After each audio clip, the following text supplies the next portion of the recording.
The air in the throne room of Castle Volkov hung thick and cold, smelling of stale dust, ancient stone, and a faint, coppery scent of old blood. It was the only place in the world where the moonlight truly felt like a solid weight, pressing down on the shoulders of the living.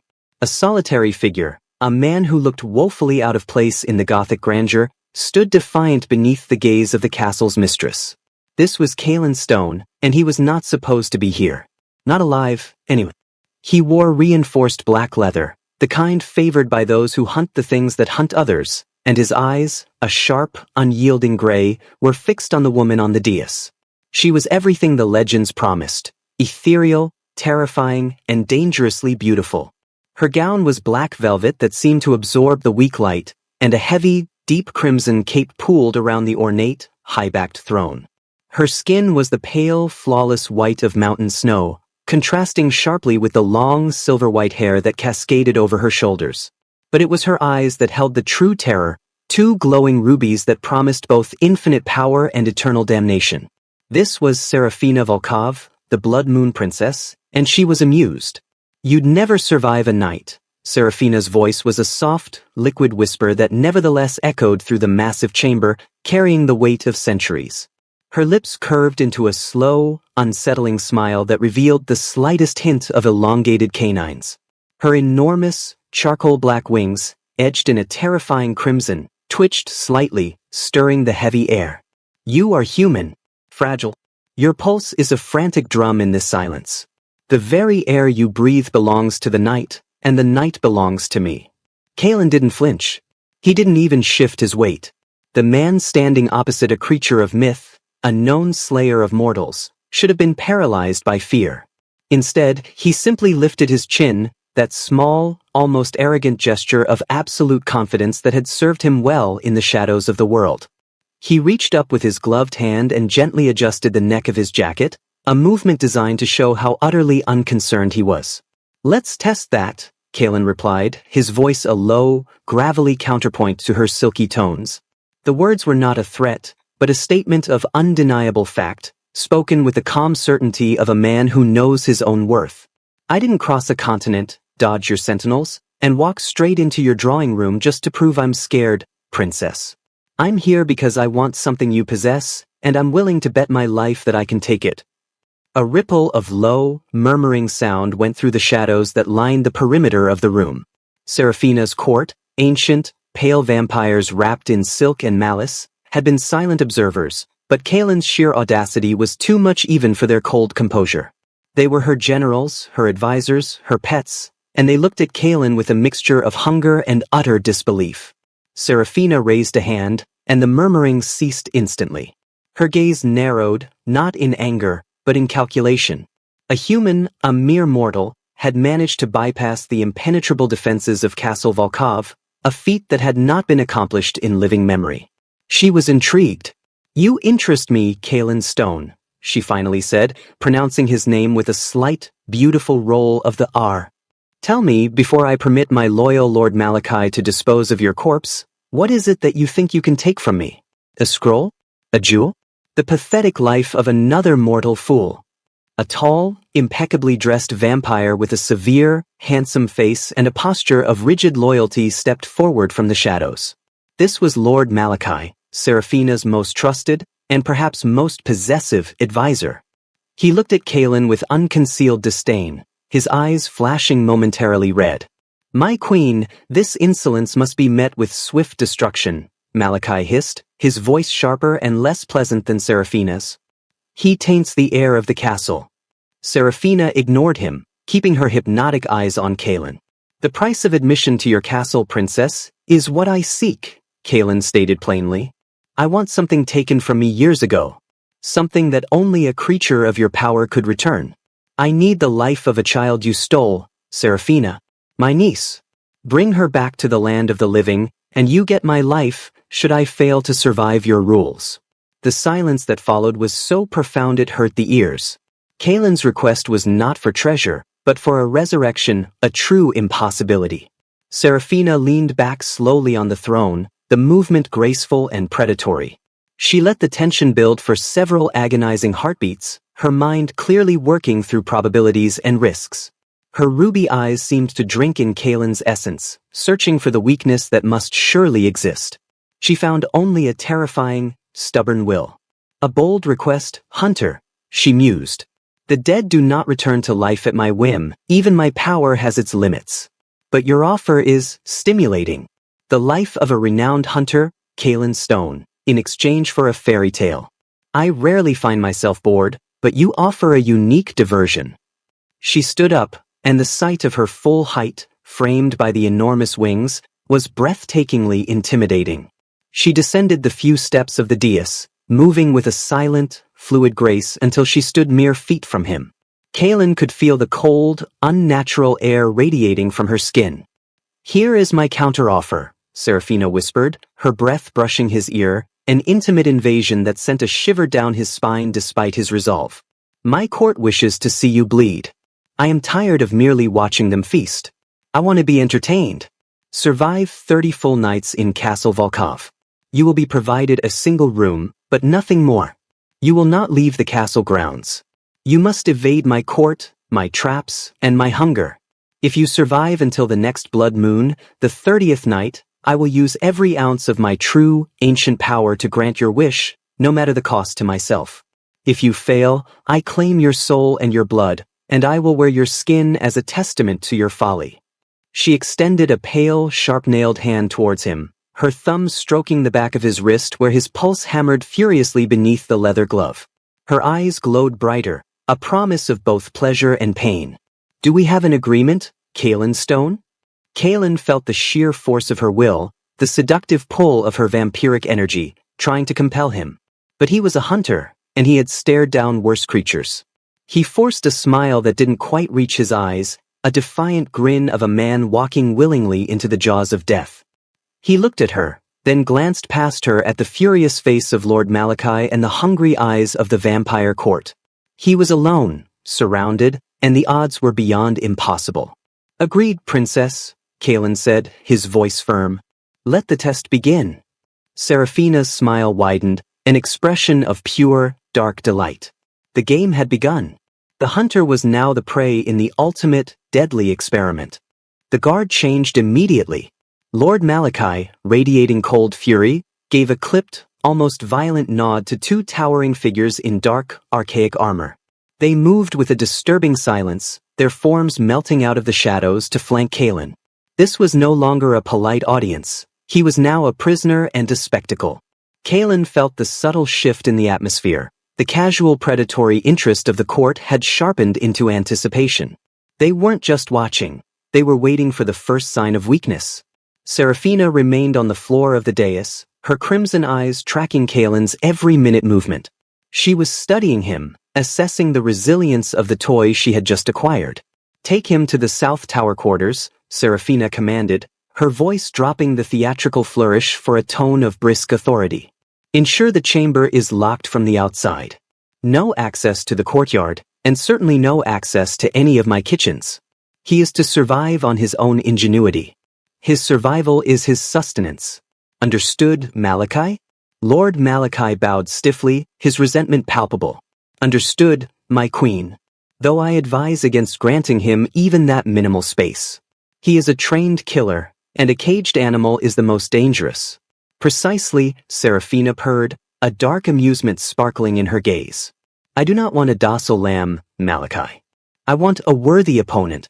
Let us see how sharp his teeth are when the cage is made of iron and centuries of stone. The two armored vampires, who Kaelin instantly recognized as the Strigoi, vampires of pure brute strength and limited intelligence, motioned for him to move. Kaelin offered Seraphina one last look, a look that held both a challenge and a promise of trouble, before he turned and was escorted out of the throne room. The heavy, carved doors slammed shut behind him with a resonant thud that sealed his fate within the castle's suffocating embrace. The journey through the castle was a lesson in Gothic claustrophobia. The corridors were endless, the air stale and thick with the history of violence. Tapestries depicting forgotten battles hung like shrouds, and every window was either too high or too narrow to offer any comfort of the outside world. Kaelin used the transit time not for fear, but for observation. He memorized the turns, the placement of the torches, the subtle shift in floorboards, anything that could be a landmark or a weakness. The Strigoi guards were strong but mechanical, predictable targets if it came to a fight. They finally arrived at the South Tower. The room was Spartan, heavy stone walls, a narrow cot with a threadbare blanket, and a single, high window crossed with iron bars. There was a stone washbasin and an old, cracked mirror, which, Kalen noted with professional interest, did not reflect the two guards standing behind him, confirming they were indeed purely undead. One of the Strigoi pointed towards the cot. Kalen walked in without hesitation. He turned to face them as the lock on the outside of the thick oak door ground shut with a loud, definitive clank. He was trapped. Kalen ran a quick, practiced hand over his own body, confirming the presence of his necessary tools. He was stripped of all conventional weaponry the moment he was captured. No silver stakes, no holy water, no garlic. But the hunter always carried his true arsenal within the structure of his clothing. A microfilament garrote woven into the wrist lining of his glove, several razor-thin ceramic blades hidden in the heels of his boots, and a small vial of a concentrated sedative, potent enough to slow the metabolism of even a strong vampire, tucked into a specially sewn seam in his jacket. His mind, however, was his most dangerous weapon. He moved to the window. It was small, set high above the floor, and overlooked a sheer drop onto the castle's outer wall, beyond which lay a densely packed, hostile forest. The iron bars were thick, old, and set deep in the stone. No escape that way. Kalen knew his survival depended on understanding his enemy's mind. Seraphina hadn't just caged him, she had challenged his pride. He wasn't supposed to sit and wait, he was supposed to try and break out. The first test would come on the first night. Kalen settled onto the floor, his back against the cool, damp stone wall. He didn't sleep. He entered a state of profound stillness, monitoring the subtle sounds that permeated the stone. The slow, rhythmic tread of the Strigoi outside his door. The distant, mournful howl of something inhuman in the forest. And the almost inaudible, persistent whispers of the castle itself, the sounds of ancient secrets moving through its veins. Hours passed. The shift from day to the deep, oppressive darkness of the vampire's midnight was marked by the change in the moon's glow outside his window. Tonight, the moon was only a sliver, but the air felt charged, expectant. Then the test began. It wasn't the sound of the door opening, but the chilling, deliberate silence that preceded it. The rhythmic pacing outside stopped. The subtle sounds of the castle's life evaporated. Everything went dead quiet, the silence becoming a physical pressure against his eardrums. Kalen didn't move. He had already calculated his position. The cot was against the far wall. The door was the only access point. Moving would simply turn him into a sitting target. He relied on the darkness and the arrogance of his attacker. The lock groaned. Slowly, painstakingly, the heavy wooden door was pushed inward, revealing a gap just wide enough for a slender form to slip through. It wasn't Seraphina. It was a younger vampire, a female with wild, dark curls and eyes that shone with the feral excitement of a true hunter. She was lithe, quick, and she moved as silently as smoke. She expected to find him huddled, terrified, or asleep. Kalen waited until her second step inside the room, when her focus was entirely on the center of the floor. He sprang from the wall, not towards her, but towards the corner opposite the door, using the momentum to throw a heavy, unseen object. It was the stone wash basin. The basin crashed against the wall next to the door jamb with a loud, unexpected crack, shattering the silence and sending shards of ceramic and stone flying. The sudden noise and distraction were enough. The young vampire hesitated for a fatal half-second, turning her attention to the source of the noise. That was all Kalen needed. He covered the distance between them in a desperate lunge, not aiming for a kill, but for a disruption. His left arm shot out, not to strike, but to wrap the microfilament garrote around the door handle, pulling it toward the frame with sudden, sharp force. His right hand plunged into his jacket seam, retrieving the small vial. The vampire hissed, realizing the trap. Her claws extended, aiming for his throat. But Kalen was faster. He rammed his shoulder into her chest, knocking the air out of her ancient lungs and driving her hard against the closing door. He simultaneously smashed the ceramic vial against her collarbone. The highly concentrated sedative, designed to absorb through the skin on contact, was instantly effective. The vampire gasped, A choked, rattling sound, her ruby eyes widening in shock. Her limbs began to tremble violently, and the manic strength drained out of her in seconds. She slid down the door, unconscious before her body hit the cold stone floor. Silence returned, this time absolute. Kalen was breathing hard, his heart finally doing the frantic drumming Serafina had mentioned. He had won the first round, but the sound of the struggle would have surely alerted the outside guards. He listened intently. Nothing. The sound of the struggle must have been muffled by the thick door and the remote location of the tower. He quickly dragged the unconscious body of the vampire into a deep shadow behind the cot, hoping her scent wouldn't instantly betray his deception. He checked the body. No identifying marks, just the clothes of a dedicated predator. He retrieved the ceramic shrapnel and the broken vial, clearing the area meticulously. He knew he had bought himself precious hours, maybe even the rest of the night, if the Strigoi were as simple-minded as they seemed. They would assume the dead silence meant the hunter had been successfully dispatched. Kalen settled back against the wall, but this time, he didn't relax.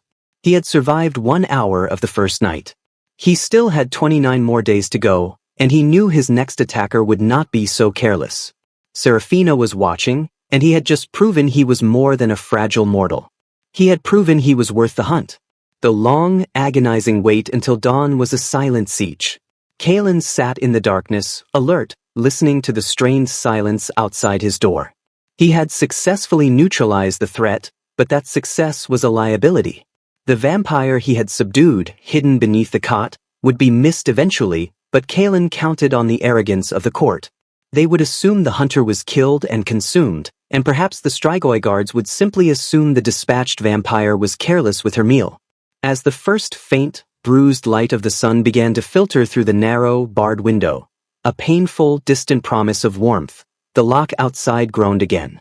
The door opened with more confidence this time, not a stealthy crack, but a bold, purposeful push. Standing in the doorway was Serafina Volkov herself. She was no longer wearing the heavy velvet gown of the throne room. Her attire was simpler, yet more dangerous. A fitted black ensemble of leather and fine chainmail that emphasized her sharp, athletic physique. Her wings were folded tightly against her back, making her look less like a distant monarch and more like a focused, lethal warrior. She stepped into the room, her expression unreadable, radiating a cold intensity that filled the small space instantly. Lord Malachi stood stiffly in the corridor behind her, his gaze sweeping the room, his eyes narrowed in suspicion. Serafina's ruby eyes went directly to the cot, then to the clean, undisturbed corner where Kalen sat. She moved gracefully, stopping a few feet from him, her gaze raking over the room's sparse details. She paused where the young vampire had fallen, then looked at the washbasin's empty space on the wall, and finally, her eyes locked onto Kalen's. A clever misdirection, Serafina stated, her voice devoid of emotion, yet carrying a dangerous undertone. The scent of blood lingers, Kalen Stone. But the blood is not yours. The body is gone. You are alive. My sweet, overly eager young Lysandra is missing. Kalen pushed himself to his feet, a slow, deliberate motion designed to convey control. He wasn't foolish enough to think he had escaped the attention of a creature like Serafina. He had only delayed her curiosity. I didn't kill her, Kalen replied, his voice calm. Killing your servants wasn't part of the agreement, princess. Survival was. She made her move, I made mine. I merely put her to sleep until the sun decides it's safe for her to wake up. Serafina's pale lips twitched. Sedation? Ingenious. And where is she now, my resourceful hunter? You couldn't have carried her out of the castle. Kalen simply pointed to the cot. Under the bed, in the deepest shadow. She won't trouble you until the moon is high again. Serafina actually laughed, a low, husky sound that was surprisingly human, yet still laced with a chilling menace. It wasn't a sound of genuine joy, but of appreciation for a good performance. You have spirit, Kalen Stone. I was told you were proficient, but I didn't expect such immediate success. You survived the first night, a feat in itself. Congratulations. 1 down, 29 to go. She stepped closer, invading his personal space, forcing him to hold his ground. But tell me, why did you save her life? Compassion? Sentimentality? These are fatal flaws in my world. No, Kalen met her gaze, his gray eyes steady against her red ones. Strategy. If I kill her, you send a predator. If I let her live and simply disarm her, you send a lesson. You see that I'm not just muscle.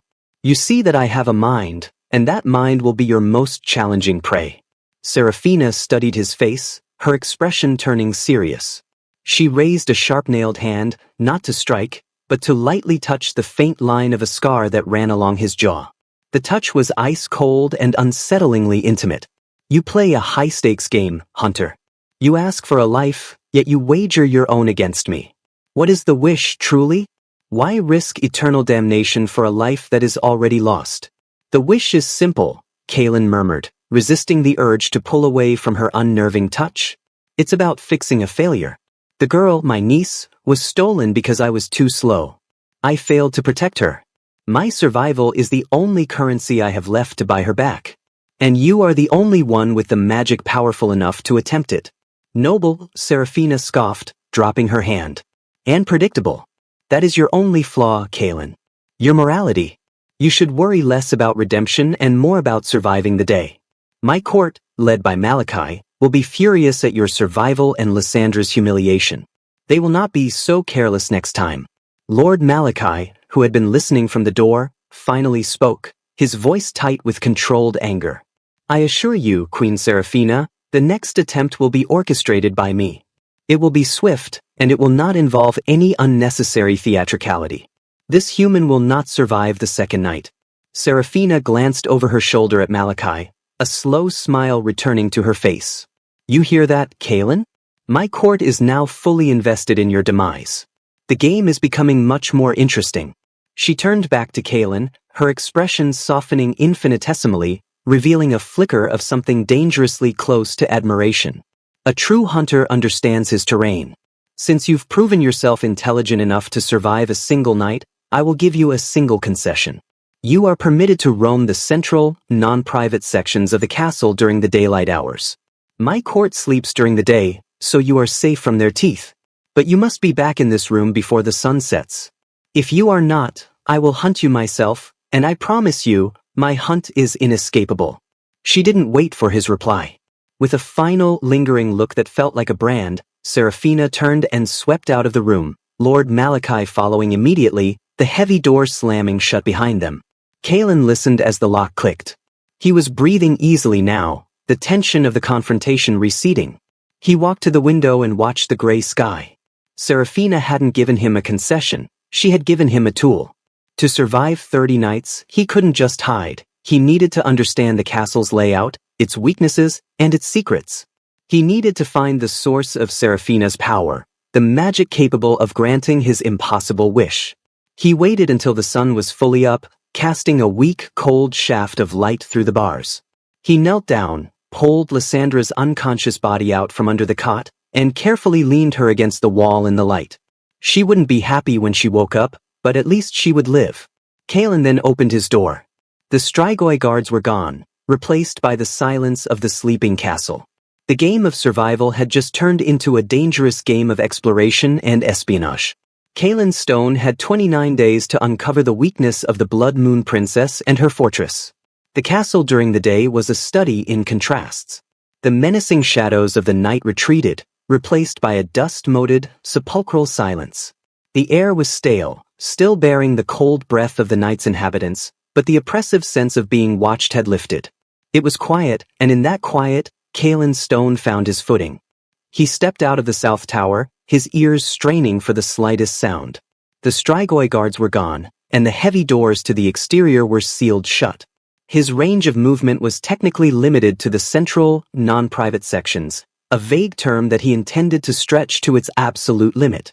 Kalen began his systemic search, moving with the practiced stealth of a predator accustomed to navigating hostile territory. He started with the main galleries, noting the high ceilings and the thick, blood-red velvet drapes that kept the weak sunlight at bay. The art hanging on the walls wasn't typical portraiture. It was a morbid catalogue of the Volkov lineage, depicting ancestors in various states of predatory grandeur, often with a frightened, pale mortal cowering at their feet. The history here was one of dominance and cruelty, a history Serafina was born into, but one Kalen suspected she wore like a heavy chain. He moved into the massive library, a cavernous chamber lined floor-to-ceiling with ancient, leather-bound tomes. This was where Kalen felt the first true stirring of purpose. Information was power, and Serafina had unwittingly given him access to her family's collective knowledge. He didn't read the titles, he scanned the spines, looking for specific patterns. Texts on blood rituals, necromancy, and political histories of the ruling houses. Most of the books were written in archaic languages, but one small section, clearly a later edition, contained journals and treatises in a more modern hand. One book, bound in simple, weathered gray hide, stood out. It was a private chronicle, labeled only with a Roman numeral V. Kalen recognized the crest on the cover, the Volkov bat sigil, but inverted. He quickly tucked the book beneath his jacket. Stealing was dangerous, but essential. Next, he examined the castle's infrastructure. He found the kitchens, a vast, stone room dominated by massive, cold hearths and long, unused preparation tables. Serafina had cut off his food supply, but she hadn't cut off his access to water. He located the cisterns, noting the complex piping system that ran beneath the castle. He also found a small, secondary larder used for storing spices and herbs, some of which Kalen recognized as having strong sedative properties, a potential backup to his dwindling ceramic vial if he could process them. As he explored a long, winding back staircase, he overheard a low, hissing argument coming from a heavy wooden door. It was faint, but Kalen's trained ears caught the distinct voices of two of Serafina's court, a male and a female, not Malachi, but close allies of the Lord. She risks all for a foolish game, the male voice spat, laced with contempt. The blood moon is close. Her focus should be on the ascension, not on this pathetic human toy. Malachi is right to be worried, the female voice replied, sharper. She hasn't tasted blood in weeks, not the pure, life-affirming kind. This human is testing her control, and that is a danger to the entire line. The prophecy requires her to be uncompromised. Kalen froze on the staircase, digesting the words. The blood moon. Ascension. Prophecy. Serafina's deadly game was not just for her amusement. It was tied to a larger, imminent event, and Kalen's presence was a disruption to her necessary focus. Her vulnerability wasn't just her desire for entertainment. It was a deeper conflict between her duty to her lineage and her personal distraction. He retreated silently, his mission now twofold: survive the nightly attacks and decipher the meaning of the blood moon ascension. This was Serafina's weakness, the tightrope she was walking, and he needed to understand how to use it to save his niece without destroying Serafina in the process, a destruction he found himself increasingly unwilling to guarantee. He returned to the South Tower just as the ambient light began to change, taking on the bruised, violet hue that signaled the sunset. He secured the door from the inside with a crude wedge fashioned from a piece of old, broken furniture he had found. It wouldn't hold against the full strength of a vampire, but it would buy him a critical 3 seconds. Once locked in, Kalen pulled out the gray-bound chronicle. He flipped through the pages. The handwriting was elegant, precise, and filled with a cold, clear voice that spoke of duty and sorrow. The journal belonged to Vasilisa Volkov, Serafina's ancestor, detailing the immense strain of the Crimson Vow, a ritual sacrifice required of the ruling queen on the night of the blood moon to maintain the family's power. As the final light faded and the Strigoi's heavy footsteps began their slow patrol outside his door, Kalen read the entry for the coming blood moon. The truth of the ascension was far darker than a simple power grab. It was a final, damning step into eternal darkness, one that required the voluntary sacrifice of the queen's remaining humanity. And Serafina, the journal hinted, was fighting against it. The second night arrived with a chilling precision. Kalen had braced himself, not just for a physical confrontation, but for a psychological one. He knew Malachi would not repeat Lysandra's mistake. The attack wouldn't be about brute hunger, it would be about lethal efficiency. Kalen had moved the cot, created a small choke point near the door, and armed himself with his ceramic blades, strategically placed for immediate retrieval. He was reading the journal entry on the Crimson Vow, absorbing the chilling details of Serafina's looming destiny, when the first sign of the assault manifested. It wasn't the sound of the lock, nor the opening of the door. It was the air itself. A profound, unnatural drop in temperature, followed by the faint, almost imperceptible scent of iron and ozone. Then instead of the door, The stone of the ceiling directly above him began to crumble. Malachi had not attacked the fortifications. He had breached the structural integrity of the castle, choosing a flanking maneuver. A large section of the ceiling plaster exploded inward, showering Kalen with dust and debris. Kalen rolled violently off his position, avoiding the immediate collapse. Descending through the breach, not with brute force, but with a controlled, elegant drop, was Lord Malachi. He landed silently, his black boots barely dusting the stone floor. He was not alone. Behind him, standing on the edge of the large hole, were two of his most loyal, heavily armored court members. They would cut off retreat while Malachi engaged. Amusing, Malachi hissed, his voice dangerously smooth. You actually believed the princess's flimsy challenge allowed for survival? It was meant to be a swift execution, Hunter. But you chose to delay. Now you pay the price for that arrogance. Malachi didn't waste time on conversation. He moved faster than Kalen had anticipated, a blur of dark-tailored fabric. Kalen barely registered the movement before Malachi's strike. A precise, bone-jarring kick aimed at his ribcage. Kalen blocked it with his forearms, the impact sending a spike of blinding pain up to his shoulder. Malachi's strength was far beyond Lysandra's. It was the power of centuries of cultivation. Kalen retaliated immediately, ignoring the pain. He sprang back, using the momentum to draw one of his ceramic blades.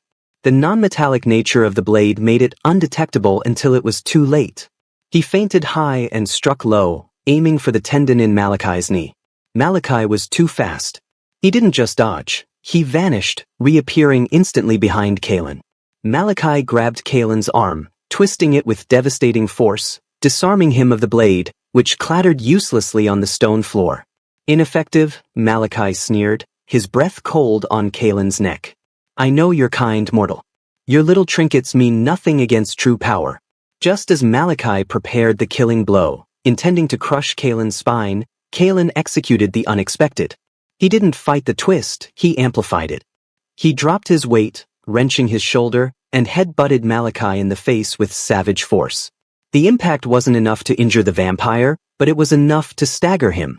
Kalen broke free and scrambled towards the only piece of heavy cover, the stone chimney piece. He grabbed the chronicle he had hidden moments before and placed his back against the stone, breathing hard. You're fighting your queen's fight, Malachi, Kalen gasped, using the brief reprieve to regain his composure. She wants entertainment. You want my corpse. You're undermining her, not helping her. Malachi straightened, wiping a non-existent smear of blood from his perfect jacket. His eyes burned with fury. I protect the lineage, which is more than she is doing, dallying with mortal toys. She is distracted by this farce when the blood moon demands her focus. Your survival is a threat to the Ascension itself. The Ascension, Kalen repeated, his voice low and pointed. He pulled the gray chronicle from behind his back, holding up the inverted crest for Malachi to see. The Crimson Vow. The sacrifice of the Queen's remaining humanity. Vasilisa Volkov wrote about it. She feared it.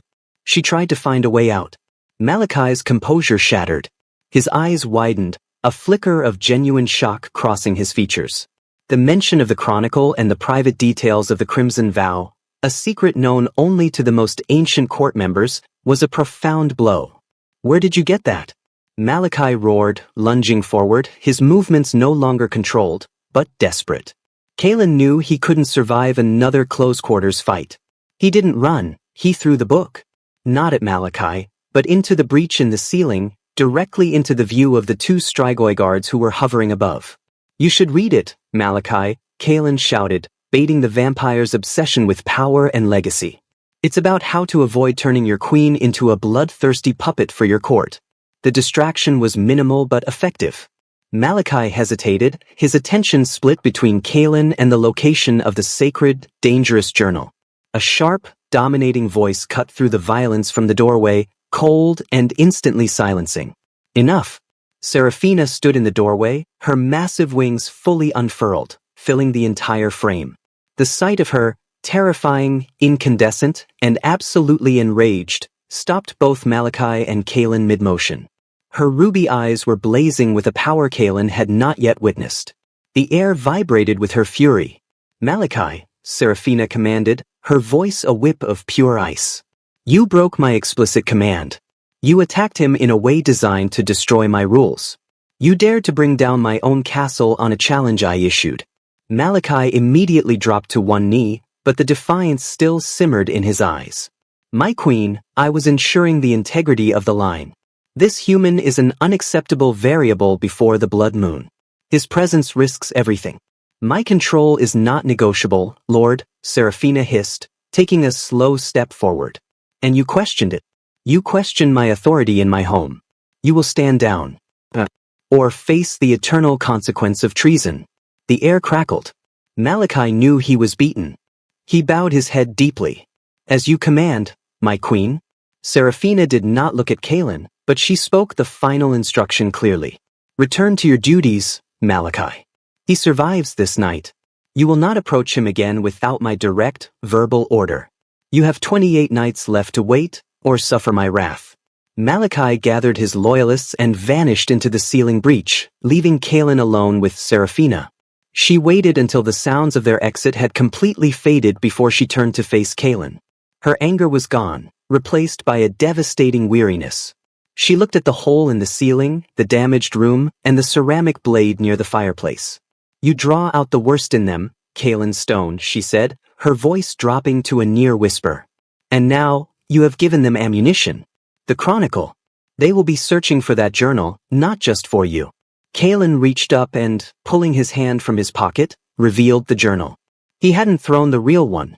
It had been a decoy, a tattered, unrelated volume. He had hidden the real Chronicle, Vassalises, in a small, damp crevice he had discovered earlier. They'll search the ceiling, Kaelin said simply. I have the real one safe. It tells me about the blood moon. And the cost of your ascension. Seraphina stared at the gray-bound book in his hand, then at Kaelin's face. The weary expression deepened, morphing into a raw vulnerability he hadn't seen before. He had just offered her a key to her own prison, proving that his survival was now tied not just to his wish, but to her own precarious position on the throne. You are not a hunter, Kaelin Stone, Seraphina whispered, her eyes dark with realization. You are a fool or a savior. I haven't decided which yet. But I warn you, if you use that knowledge against me, I will ensure that the fate of your niece is the least of your eternal worries. The daylight hours of the third day were different. Kaelin had spent the early morning securing the hole in the ceiling with scavenged pieces of wood and masonry, a task done in quiet, watchful solitude. He knew he was under intense observation, not just from the remaining loyalists of Malachi, but from Seraphina herself. When the lock turned that afternoon, it wasn't a silent, stealthy entry, but a commanding one. Seraphina swept into the room, this time alone, without the stifling presence of Malachi. She looked tired, the unnatural paleness of her skin seeming more pronounced in the weak light. The hunter has become a handyman, Seraphina observed, gesturing to the patched ceiling. Pragmatic. I appreciate that. It saves my servants the trouble, and they are currently occupied dealing with the political fallout of last night's unprofessional attempt on your life. Malachi is being punished? Kaelin asked, leaning against the cold stone, the stolen journal tucked securely beneath the cot. Malachi is being managed, Seraphina corrected, the word sharp. He is too powerful, too embedded in the court to simply destroy, especially with the blood moon approaching. I need his loyalty, or at least his compliance. And that is where you come in, Kaelin Stone. Seraphina moved to the single, high-barred window, looking out at the distant, desolate forest. She didn't look at Kaelin as she spoke, allowing her words to drift into the quiet air. The Crimson Vow, as you now know, demands a transition.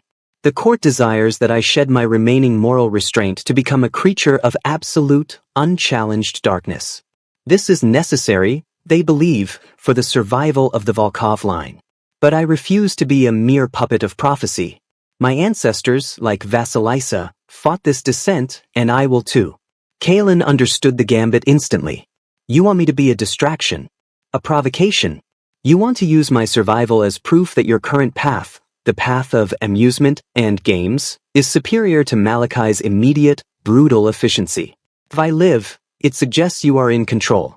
Seraphina finally turned, her ruby eyes glittering with a dangerous intelligence. More than a distraction. You are a catalyst. The court respects strength and ingenuity. Your continued defiance in the face of their attempts makes me look powerful. It makes them look weak. If you, a fragile mortal, can continuously outwit their best hunters, their faith in Malachi's leadership will crumble. It buys me time to find a solution to the vow. And what do I get in return, princess, besides 27 more nights of target practice? Kaelin challenged. Information, she replied, stepping closer, her voice dropping to a conspiratorial whisper. You need to know how to perform the ritual to bring your niece back. I cannot perform it, not yet, and certainly not if I become the Dark Queen Malachi desires. I will give you access to the forbidden wing of the library, the one that contains the true texts on ancient life magic. But you must use the daylight hours wisely. You must leave no trace. She presented him with a small, intricately carved silver key, not to a door, but to a locking clasp hidden within the spine of a shelf in the main library. You are now operating under my protection, Kaelin, Seraphina said, dropping the key into his open palm. It felt unnaturally cold.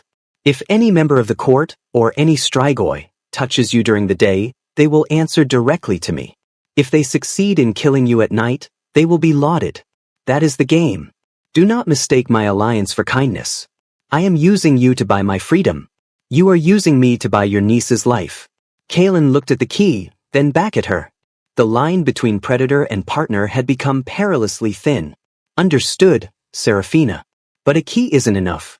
If I'm to be your catalyst, I need to know what I'm fighting. What is the solution to the vow that you are seeking? Seraphina hesitated, a shadow of pain passing across her face. It is a legend.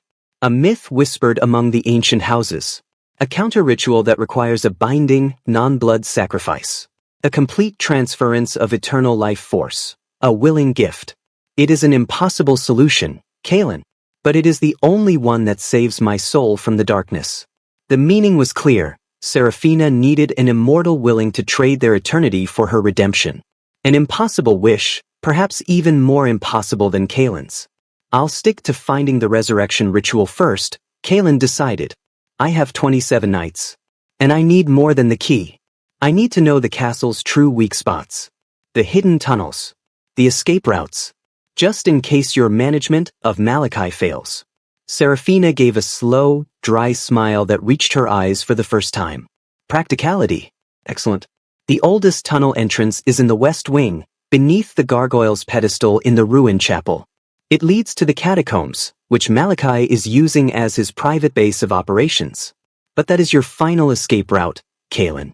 Use it only when the game is truly lost. She turned to leave, but paused at the doorway, her wings momentarily catching the weak sunlight. One more thing, Hunter, she said, her voice turning sharp again. I know you have Vasilice's chronicle. Guard it well. It contains more than just the vow. It contains the key to the resurrection magic you seek. But it also contains the names of the court members who tried to kill her. If Malachi gets his hands on it, both our games are over.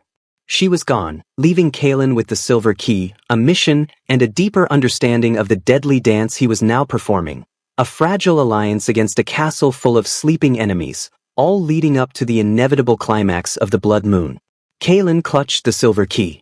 His survival was no longer just his own, it was tied to the fate of the Blood Moon Princess. The fifth day arrived, and Kaelin immediately put Seraphina's concession to use. The main library, which had seemed immense and overwhelming before, now felt like a target. He needed the forbidden texts and he needed to understand the mechanics of the Blood Moon Ascension before Malachi made his next move. He walked swiftly through the deserted castle corridors. The midday sun was high, filtering weak, colored light through stained glass windows depicting the gruesome history of the Volkov line. The silence of the castle felt less like peace and more like a held breath. Kaelin reached the library. The sheer volume of books was intimidating, but he ignored the endless shelves of documented cruelty and ancient history. He went straight to the section Seraphina had indicated, a wall of shelves dedicated to the Volkov ruling family's personal archives. He scanned the spines until he found the designated location, a row of books on genealogy and minor administrative texts. He ran his hand along the shelf, feeling for the subtle seam in the wood. His fingers found a small, almost invisible depression. He inserted the silver key Seraphina had given him. There was a soft, well-oiled click, and an entire section of the bookshelf, perhaps 10 feet wide, silently swung inward, revealing a dark, claustrophobic inner chamber. The air in the hidden room was cold and dry, smelling of parchment and ozone, the distinctive scent of powerful, contained magic.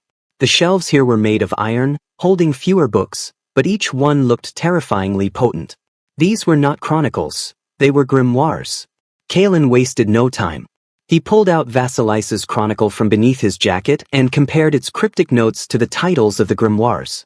Vasilice's ancestor had mentioned the ritual of the undone knot, the ancient spell of reverse mortality, as something that could potentially bind and restore life force. Kalen quickly located a thick, black-bound volume titled Mortis et Vita, the only book dedicated entirely to the boundaries between life and death. He opened it, his heart pounding a steady rhythm against his ribs. The text was intricate, written in a swirling, archaic script, but Kalen was a quick study in the language of the arcane, a necessity in his profession. The ritual was brutally complex, requiring not only Seraphina's power but also a focused life essence, a complete, willing surrender of one living being's soul to guide the dead soul back. He realized the awful symmetry of his initial bargain. Seraphina had agreed to attempt the impossible, knowing the ritual likely demanded the sacrifice of his life force to bring his niece back. His death was the intended cost, regardless of whether he survived the 30 nights. Kalen was so absorbed in tracing the diagrams of soul transference that he failed to notice the subtle disturbance outside the hidden chamber. He only realized his danger when the light in the outer library suddenly vanished.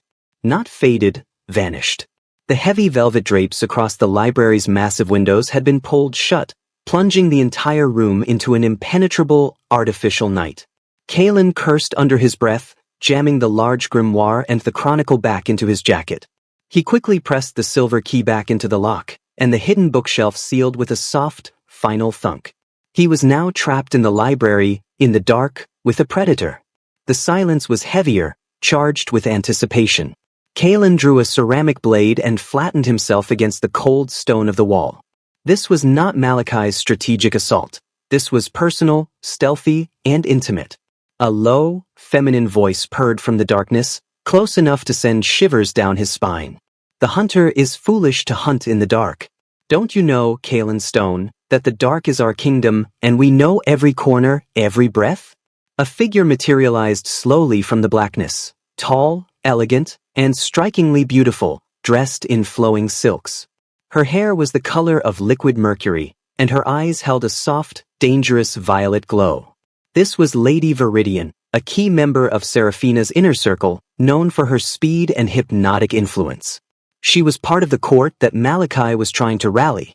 Viridian, Kalen acknowledged, his voice strained but steady. I thought you preferred the company of poetry and wine, not the grim business of assassination. The princess's strange little game has become tiresome, Viridian whispered, circling him slowly, like a viper studying its prey. Her voice was pure temptation. You are a disruption, a dangerous variable in the Volkov equation. Malachi is too crude. I, however, appreciate an elegant solution. The easiest way to break Seraphina's spirit is to eliminate her pet. She lunged, not with claws, but with a seductive, lightning-fast embrace. Her hands were aimed at his temples. Viridian's power lay in her ability to induce deep, euphoric hypnosis, making the victim completely compliant before she fed. She wanted his soul, not his broken body. Kalen reacted on instinct, dropping backward onto the stone floor. He knew he couldn't fight her physically without risking the loss of the vital books he carried. He needed to break the hypnotic field she generated. As she bent over him, her violet eyes shining like deadly gems, Kalen struck, not at her, but at the light source he knew must be nearby. He kicked hard, connecting with the floor lamp that illuminated the reading table, shattering the thick glass and oil. Simultaneously, he ripped a silver pendant from his jacket's zipper, a piece he had kept as a ward, and flung it directly at her face.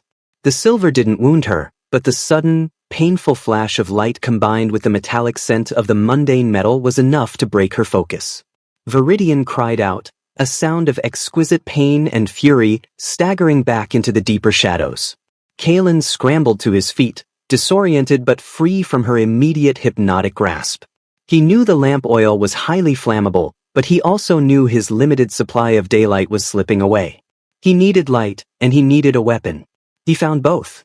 He snatched a wickedly sharp, silver letter opener from the grand mahogany desk, a trivial item, now a lifesaver. He ignited the oil on the shattered lamp using a small, specialized flint he carried. The small, frantic flame did little to light the massive room, but it was enough. Viridian was still reeling, her eyes shielded. "This is not the end, Hunter," Viridian hissed, her voice laced with venomous promise. "You are deep in the spider's web, and the spider is hungry. The night is long." She dissolved into the darkness, a flowing black shadow merging with the walls. She hadn't won, but Kalen hadn't escaped. He had the information, but he was trapped in a castle where the day was now as dangerous as the night, and where Seraphina's own court was actively plotting against her game. He had 27 nights left, and the complexity of his mission was accelerating toward a terrifying climax. Kalen knew he couldn't wait until the next day to report the attack. Viridian's ambition, combined with Malachi's strategic moves, meant Seraphina's control was slipping faster than she realized. More critically, Kalen now understood the true cost of the ritual of the undone knot, his own life essence. He needed to gauge Seraphina's reaction to that knowledge, to see if her promise was a calculated deception or a desperate bargain. He had one way to signal her, a risky one based on the subtle clues he had gathered during his brief daytime reconnaissance. He returned to the South Tower just as the sunset's violet light faded completely, securing his jammed door and retrieving Vasilice's chronicle. He tore a small, insignificant piece of paper from the blank back page of the book and wrote 3 words on it with a charcoal shard: Viridian. Chapel.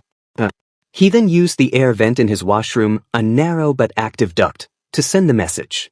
He knew the air vent opened near a communal, unused bathing chamber far down the hall, a section Seraphina occasionally used for solitary contemplation, if the court rumors he overheard were true. It was a shot in the dark, a desperate gamble that relied on her being either close enough or observant enough to notice the unnatural draft caused by the paper. He waited, the silence of the night pressing in. Hours crawled by. The Strigoi had resumed their slow, lumbering patrol outside his door. Kalen feigned sleep, listening to the heavy footsteps come and go, his heart pounding a nervous rhythm. Then, around the deepest hour of midnight, the lock of his door, the one he had wedged, was picked with a startling, surgical precision. The door opened just wide enough for a figure to slip in, a figure cloaked in the shadows, moving with a silent, absolute grace. It was Seraphina. She was wearing her ceremonial riding gear, tight, dark leather, a hooded cloak, and no visible wings, though Kalen knew they were there, contained by a focused exertion of power. Her eyes were sharp and furious. "You have 5 minutes, Kalen Stone," she hissed, her voice barely a breath. "The risk you have taken by signaling me is monumental. If Malachi or any of his followers discovered this, it would be treated as a conspiracy and your game would end in mutual execution. Viridian tried to kill me in the library today." Kalen cut straight to the point, ignoring her warning. "She sealed the room, plunged it into darkness, and tried to hypnotize me. She failed, but she mentioned the Ascension and that my presence is jeopardizing your control." Seraphina's eyes flashed with anger, but not at Kalen, at the treachery of her own court. "Viridian," she spat, the name tasting like ash. "She is ambitious, but she is weak. She craves the power Malachi promises. She will be dealt with. I gave you my protection during the day. They are testing the boundary of my command." "They're testing you, Seraphina," Kalen corrected, stepping closer. "They see you hesitate. They see you dallying with a moral contract. My wish.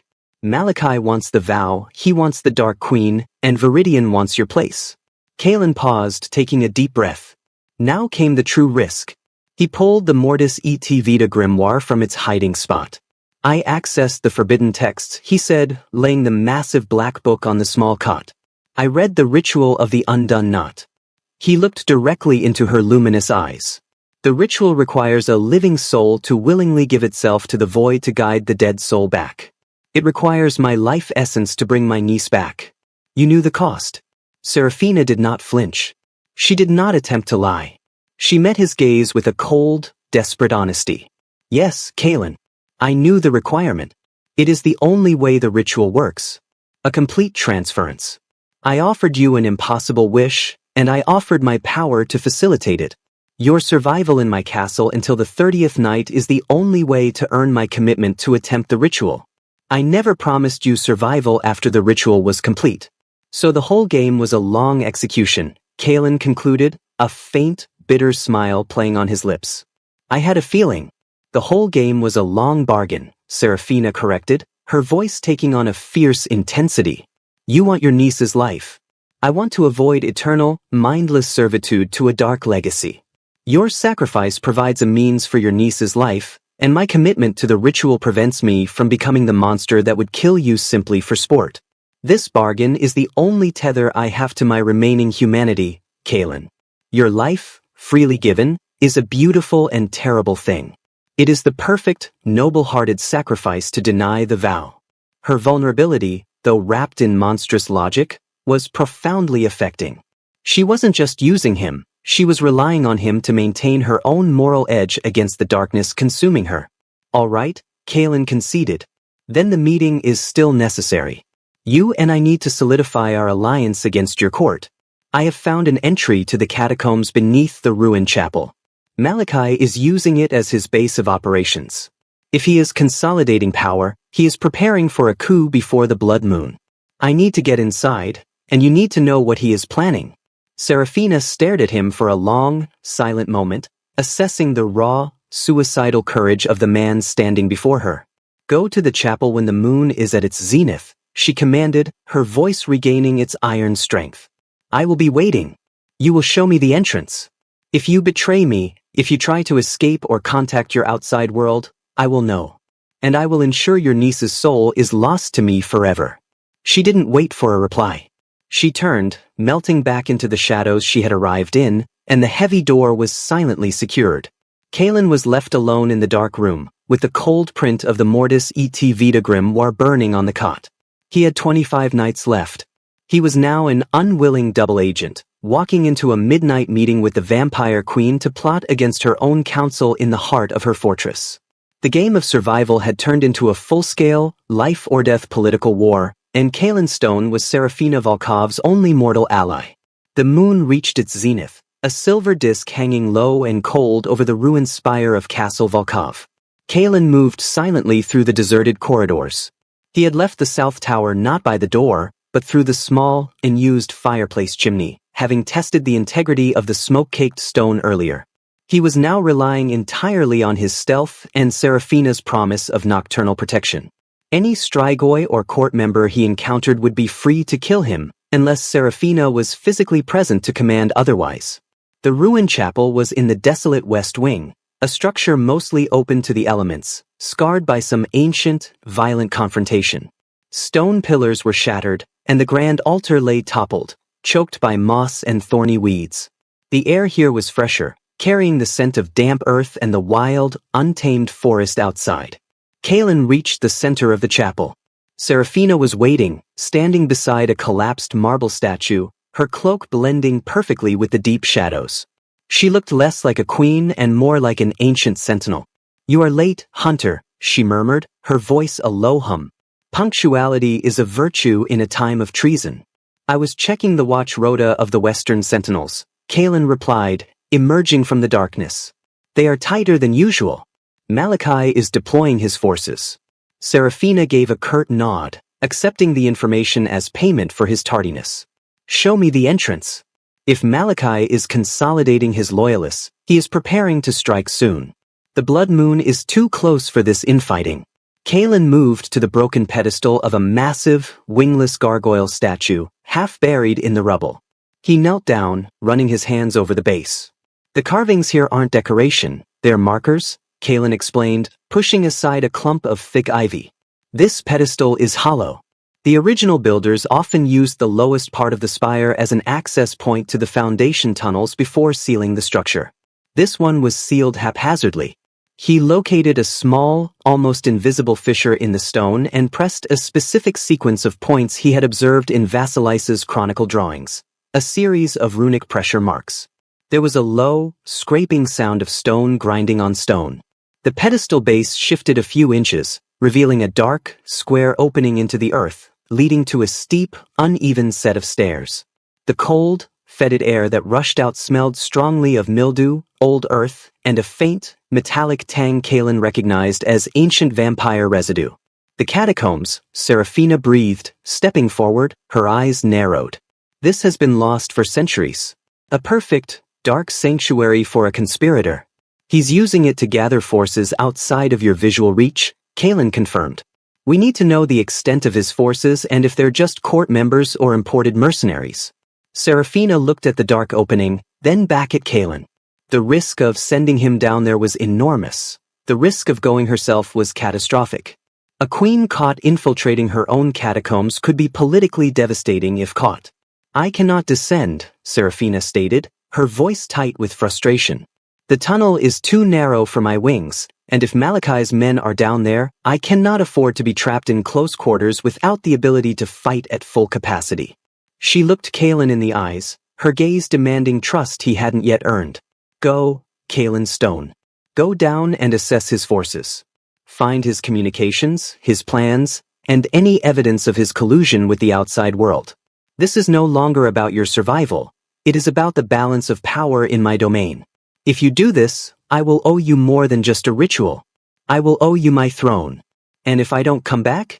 Kaelin asked, testing her resolve. Then your sacrifice will have bought me nothing, Seraphina replied, with brutal honesty.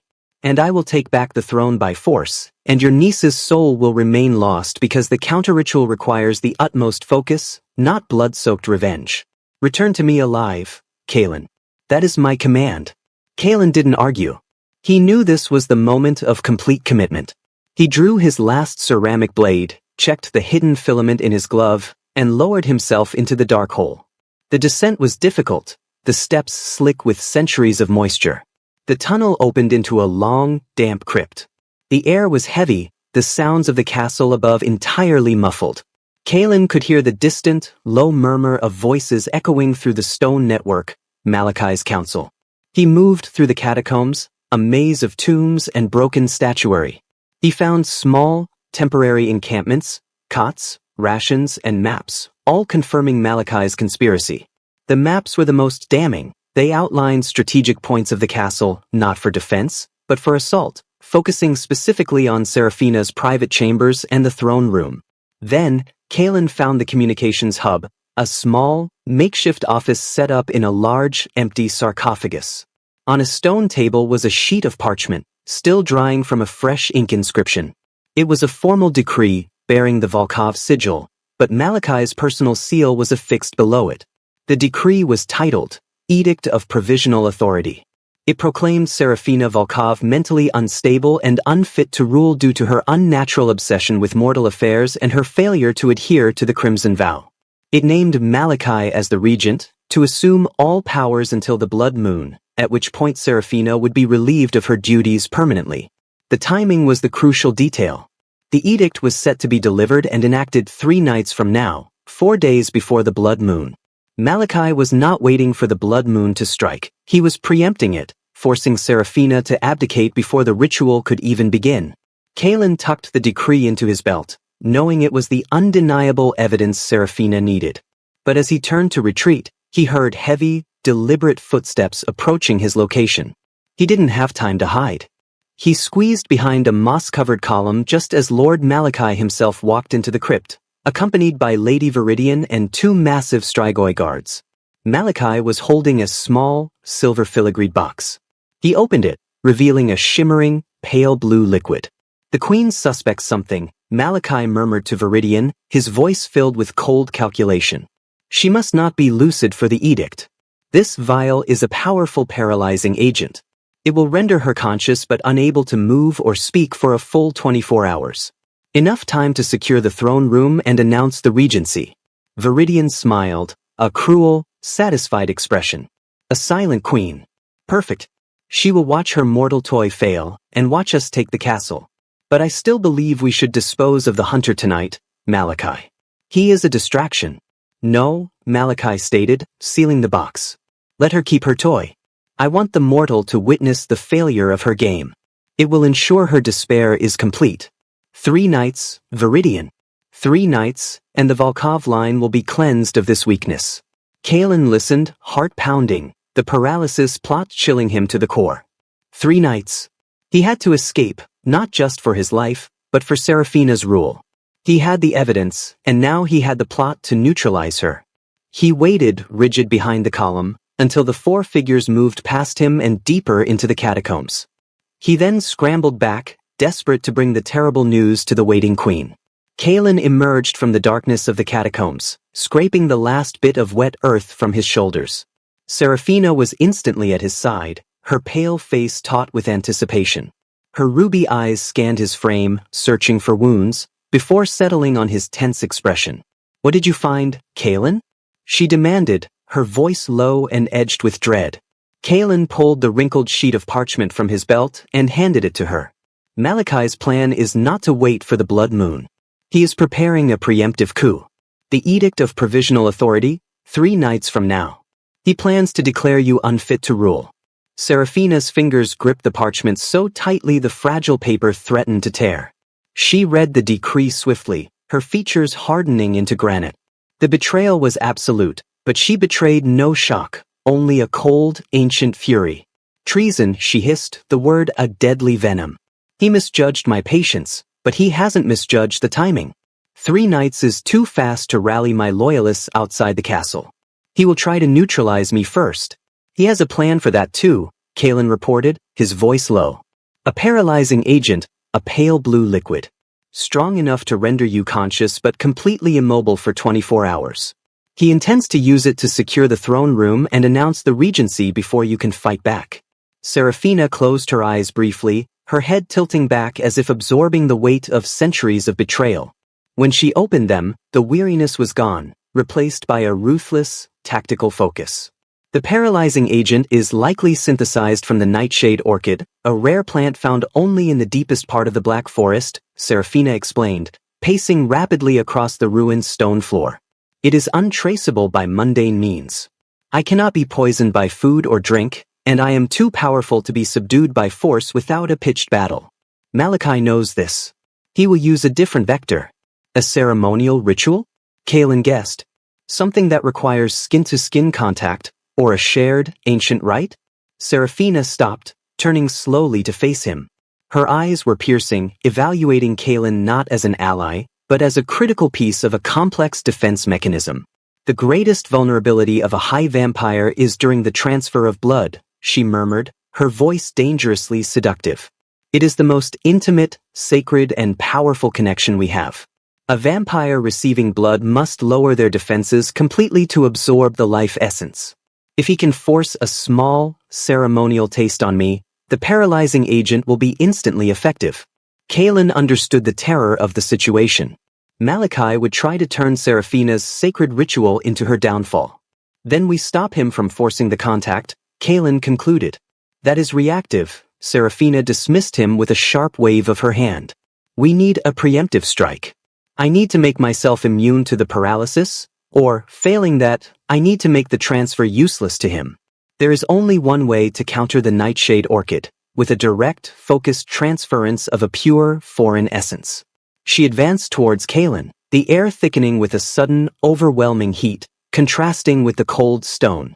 She stood inches from him, the sheer force of her supernatural will pressing against his mortal frame.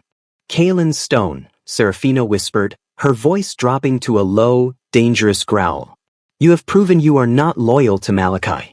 You are pure, untainted by the sickness of this castle.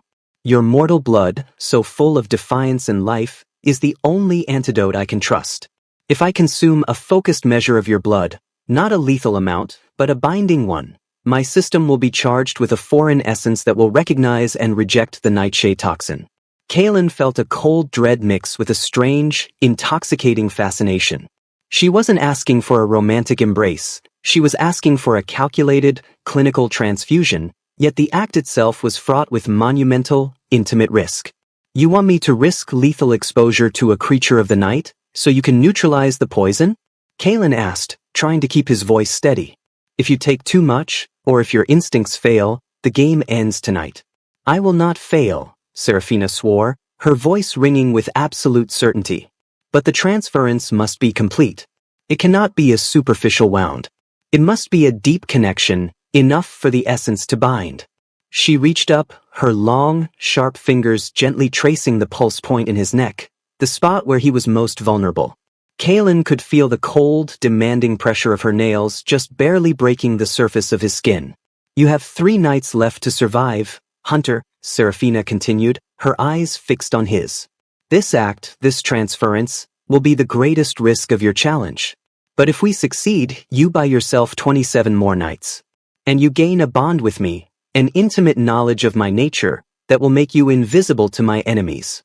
They will assume I have simply fed, and the threat of the human will be dismissed.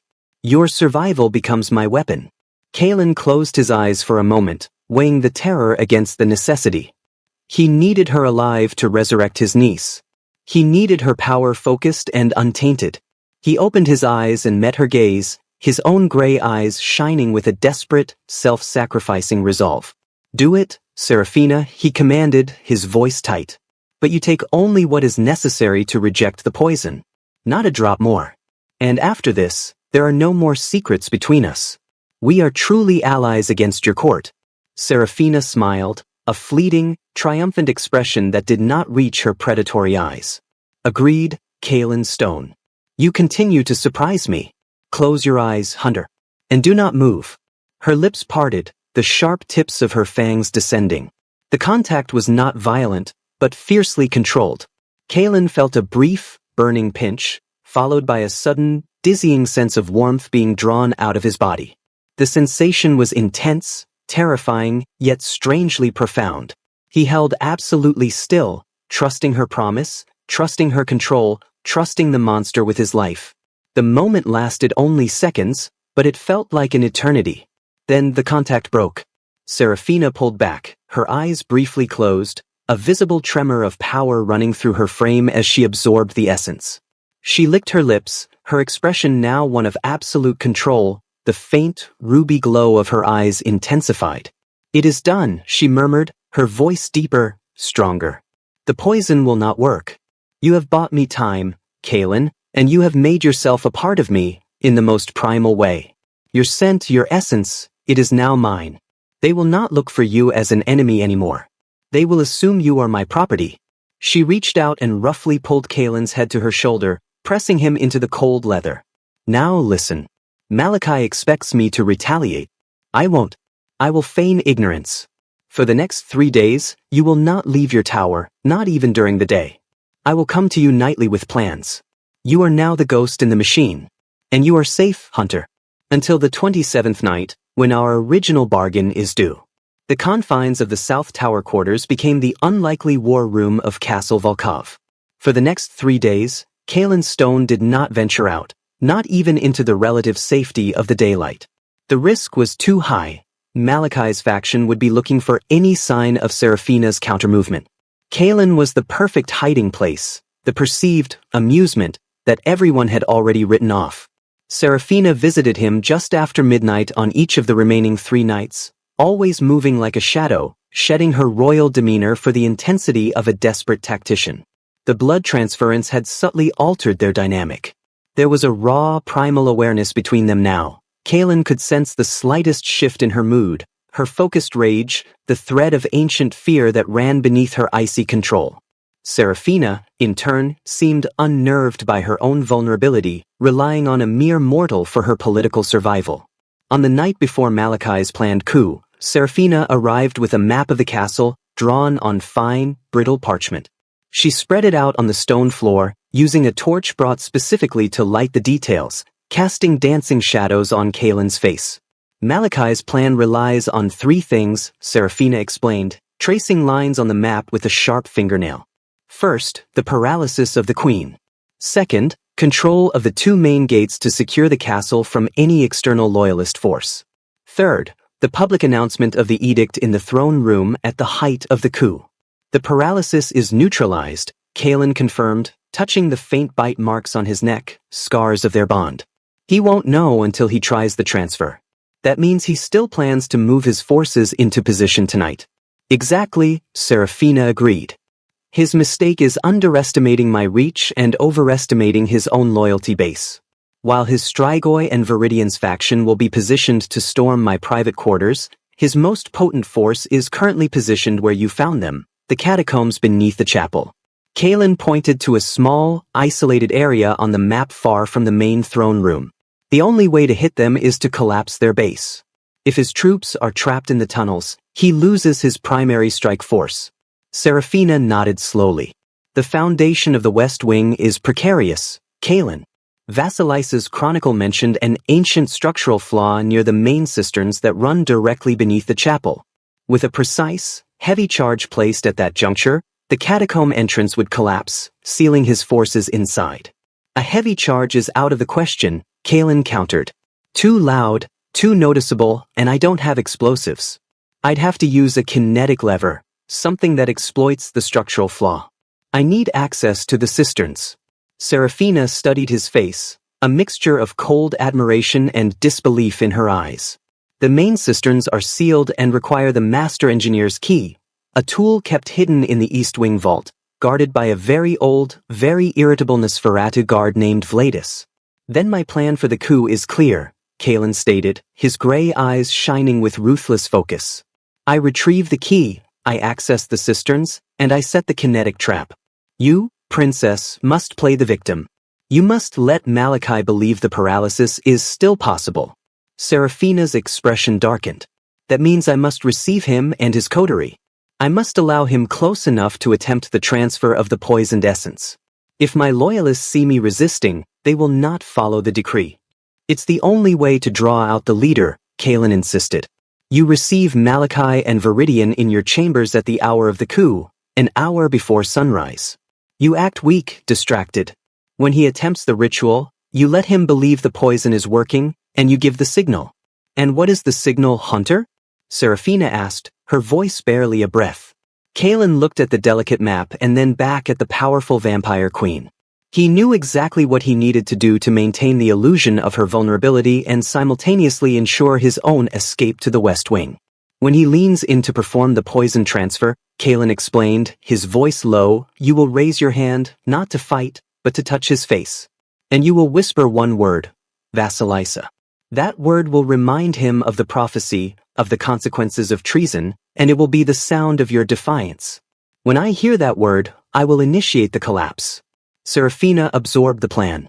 The risk was enormous, but the logic was flawless. It leveraged the arrogance of her enemy and exploited the structural secrets of her castle.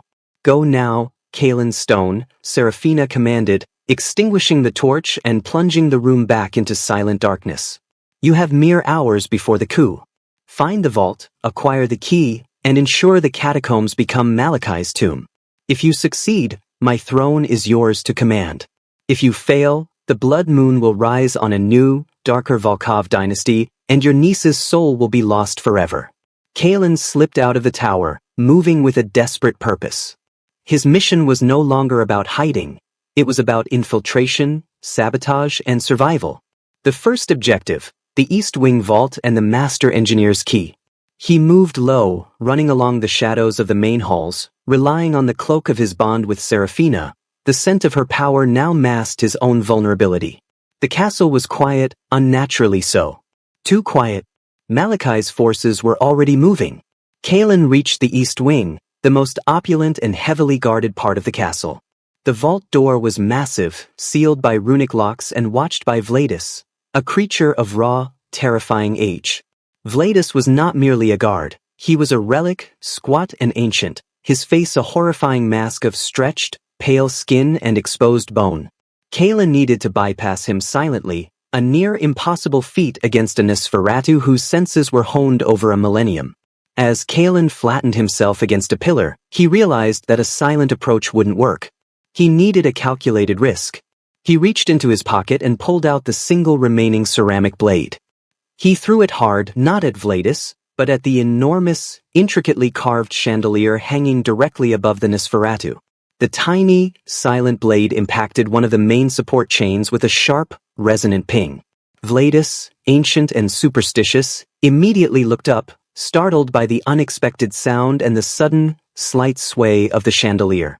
In that fractional second of distraction, Kalen moved. He covered the ground between them in a blur, drawing the microfilament garrote from his glove. He didn't aim for the neck, He aimed for the arms, tying the filament around Vladis's thick, armored wrists and yanking the ancient creature's arms together with brutal force. The Nosferatu let out a muffled, outraged bellow, but Kalen had already plunged his second, last ceramic blade deep into the creature's thick thigh, a non-lethal, but excruciatingly painful hit designed to slow his ancient metabolism. Vladis roared, stunned by the unexpected pain and the speed of the mortal. Kalen had bought himself less than a minute. He frantically worked the runic locks of the vault door. He remembered the specific counter-sequence from one of Vasilice's earlier notes, a family safeguard. Click. The vault door groaned open. Kalen slipped inside, retrieved the heavy, oddly shaped Master Engineer's key from its velvet cradle, and was out, sealing the vault door shut just as Vladis was beginning to tear at the filament binding his wrists. Kalen was running now, the key heavy in his hand, his heart threatening to burst from his chest. The entire East Wing was awake. He was halfway across the castle, heading toward the cisterns beneath the chapel. The trap was set. Now he just had to spring it. The castle was now fully awake, though its awakening was silent and insidious. Kalen ran, the heavy, archaic Master Engineer's key cold and cumbersome in his grip. The alarm hadn't been raised by the guards yet, but the frantic roar of Vladis from the East Wing would soon mobilize Malachai's tactical forces. Kalen was a fleeting shadow, moving against the flow of the coup, trusting the deep, intimate bond of the shared blood to mask his scent from any casual patrols. He reached the West Wing, the air growing colder and damper as he neared the foundation. The cistern access point was not in the chapel itself, but beneath a series of ancient, moss-covered arches leading to the castle's underground reservoir. Kalen found the sealed iron door, a disc of rusted metal secured by a massive, multi-barreled lock. He inserted the engineer's key. It turned with a deafening grind of ancient gears, sounding like the scream of the fortress itself. Kalen slipped inside the cistern chamber. The space was enormous, cold, and echoing, dominated by the massive stone reservoirs of water. He moved along the narrow maintenance ledge, flashlight in hand, searching for the specific structural flaw Vasilisa had noted, the weak point directly beneath the chapel's foundation, where the ancient stone had cracked centuries ago. He found it, a deep, horizontal fissure in the load-bearing wall, patched repeatedly but still visibly compromised. This was the fulcrum. To trigger a kinetic collapse, Kalen didn't need explosives. He needed leverage and weight. He worked frantically, using the sheer size of the engineer's key as a wedge, forcing it into the crack. He then located a massive, discarded stone block, part of the original construction, and using the principles of physics and sheer desperate strength, he leveraged the block against the key, turning it into a makeshift, slow-motion battering ram aimed at the fissure. His muscles burned, his breath ragged in the cold, damp air. He was a fragile, mortal clock counting down to the moment of his queen's betrayal. Simultaneously, in the distant, opulent royal chambers of the East Wing, Serafina Volkov sat alone. She was dressed in a long, simple, crimson night robe, her white hair loose around her shoulders. She looked perfectly composed, yet profoundly weary, exactly the image of a queen mentally defeated by the stresses of her reign, and exactly as Malachi would expect to find her. The doors to her private antechamber burst open. Lord Malachi stood there, flanked by Lady Viridian and 4 silent Strigoi guards. The time was just before dawn, the darkest, quietest hour of the coup. Malachi's expression was one of controlled triumph. "My queen," he said, his voice laced with false concern. "You look unwell. The stresses of governance have clearly become too much. It falls to me, as regent, to assume the burdens you can no longer bear." Serafina raised her hand weakly, her voice a strained whisper, playing her part flawlessly. "Malachi, what is the meaning of this intrusion? You trespass on private ground. Treason must be answered with necessity, my queen," Malachi replied, stepping forward. He held the silver box containing the paralyzing agent, his eyes cold and devoid of affection. "But no force is necessary. Only cleansing. The court requires your lucidity for the ritual transfer of power. It is a necessary, spiritual cleansing, Serafina. You must be prepared to receive the ancient power." Viridian stepped forward, her violet eyes shining with malice. She held a shallow, ornate cup, the recipient of the blood that would be transferred. "Drink," My queen, Malachi commanded, holding the paralyzing vial aloft. For the good of the Volkov line. Serafina knew this was the moment. She allowed her hand to tremble as she reached for the cup. She let her face convey confusion and slow, dawning horror. She had to sell the moment perfectly. She raised the cup, paused, and then deliberately fumbled, allowing a few drops of the unpoisoned liquid to spill onto the marble floor. Malachi's patience snapped. Enough, he roared. He seized her arm, his grip like iron, and thrust the vial of paralyzing agent towards the cup, intending to dose the liquid before forcing her to drink. As he moved in, Serafina acted. She didn't fight his strength. She embraced the intimacy of the moment. She raised her free hand, not to strike, but to lightly touch the cold, sharp plane of Malachi's cheek, mimicking a gesture of weak, dying affection. She looked him directly in the eye and whispered the single, damning word, Vasilisa. In the depths of the cistern, Kalen heard nothing, but he felt the signal. The whispered word, transmitted through the subtle psychic resonance of their shared bond, hit him like a physical shock. He gave one final, desperate heave on the stone block. The engineer's key, wedged deep in the fissure, acted as the pivot. The immense pressure, focused on the structural flaw, reached the critical point. With a deep, horrifying rumble, the ancient foundation wall gave way. It wasn't an explosion, but a massive, sustained implosion. The entire load-bearing section beneath the chapel collapsed inward. The deafening sound of tons of stone, water, and earth crashing down echoed through the foundation, instantly sealing the entrance to the catacombs and burying Malachi's main forces, including the 2 guards, in a geological coffin. In the queen's chambers, the noise was a distant, but unmistakable roar. The castle shuddered violently. Malachi's face, which had been contorted with triumph, froze in utter disbelief. He was still holding the paralyzing vial, his hand poised over the cup. He looked from Serafina to the ceiling, the full horror of the situation dawning on him. What have you done? Malachi whispered, his voice shaking with betrayed rage. He knew that sound, the collapse of the catacombs. His entire army was gone. Serafina smiled, a slow, terrifying expression of ancient victory. Her eyes were no longer weak, they blazed with the full, unbridled power of the Blood Moon Queen. I only kept my bargain, Malachi, Serafina stated, her voice now ringing with authority. I neutralized the poison. And I neutralized the treason. The Blood Moon is mine to rule, not yours to seize. She released the paralyzing vial from his frozen grip. Malachi, realizing the blood bond had been a tactical ruse, screamed in fury and lunged for her throat. But Serafina was ready. She had not waited for Kalen's success to plan her defense. She moved with impossible speed, her hand a blur as it grasped a hidden blade, a long silver stiletto, from a sheath concealed in her robe. She did not aim to kill, but to incapacitate. The blade plunged deep into Malachi's shoulder, severing the major muscle and tendon. Malachi cried out, a sound of profound pain and humiliation, staggering back, his plot shattered, his body damaged, and his forces entombed. Lady Viridian, seeing the immediate and total failure, screamed and tried to flee, but Serafina's loyalists, who had been waiting in a hidden chamber, burst into the room, quickly overwhelming the remaining Strigoi and seizing both Malachi and Viridian. The coup was over. Serafina had won. And Kalen, the mortal who had risked his life to expose the plot, was still alive, deep in the castle's foundation, waiting to emerge into a world where the power balance had shifted irrevocably. Kalen Stone climbed out of the cistern chamber, his body exhausted, his clothes soaked and smelling of wet earth and old stone. He didn't wait to lock the access point. His priority was re-entry and verification.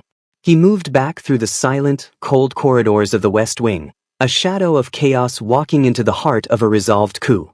He finally reached the East Wing, now humming with a quiet, professional energy. Serafina's loyalists, pale, disciplined vampires he hadn't seen before, moved swiftly, securing the area, but their movements were respectful, reflecting a regime restored. As Kalen rounded the corner leading to the Queen's chambers, he was intercepted by one of the guards. Halt. Identify yourself, the vampire commanded, a long, ornate rapier instantly pointed at Kalen's chest. I am Kalen Stone, he stated, his voice raspy from exertion. I am here by the Queen's command. The mission is complete. The guard frowned, confused. He looked Kalen up and down, a dripping, mud-covered mortal carrying the faint, unmistakable metallic scent of his queen's essence. Before the guard could make a decision, a commanding voice cut through the air. "Stand down, Cassian. He is with me." Seraphina stood in the doorway of her chambers.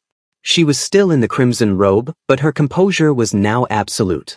The fear and tension were gone, replaced by the terrifying serenity of a victor. She moved with an easy, chilling grace, a silver cloth in her hand, wiping a smear of blood from the blade of the stiletto. The blood was dark, Malachi's, not Kalen's. The guard immediately stepped aside, though his eyes remained wide with confusion and suspicion. Seraphina motioned Kalen into the antechamber. The room was clean, the only sign of the struggle being the faint scent of ozone and the lingering metallic tang of vampire blood. Malachi and Viridian were gone. "You succeeded, Hunter," Seraphina stated, her voice low with potent satisfaction. "The catacombs are sealed. Malachi's main force is neutralized. He and Viridian have been taken to the deepest dungeons for formal judgment. My rule is secure, and the threat of the edict is nullified." Kalen leaned heavily against a marble column, his energy spent. "And you? Are you harmed?" A scratch on the shoulder, quickly healed, Seraphina replied, a ghost of a smile touching her lips. "And a necessary lesson learned. Never underestimate the ambition of an advisor. You saved my throne, Kalen Stone. You were the perfect weapon, unseen, underestimated, and devastatingly efficient." She walked toward him, the shift in their dynamic palpable. She was no longer speaking to a prisoner, nor even just an ally. She was speaking to a partner in high treason, bound by blood and a massive shared secret. "Your challenge is now officially altered," Seraphina declared, standing before him. "The survival portion of the contract is superseded by your role in saving the Volkov line. You have 24 nights left, and you are no longer confined to the South Tower. You have earned your place in this castle.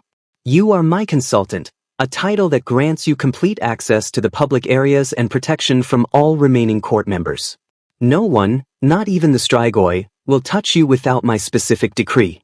Kalen shook his head slightly, trying to clear the lingering exhaustion. "I didn't do this for a title, Seraphina. I did it for the bargain. The ritual of the undone knot and the life of my niece.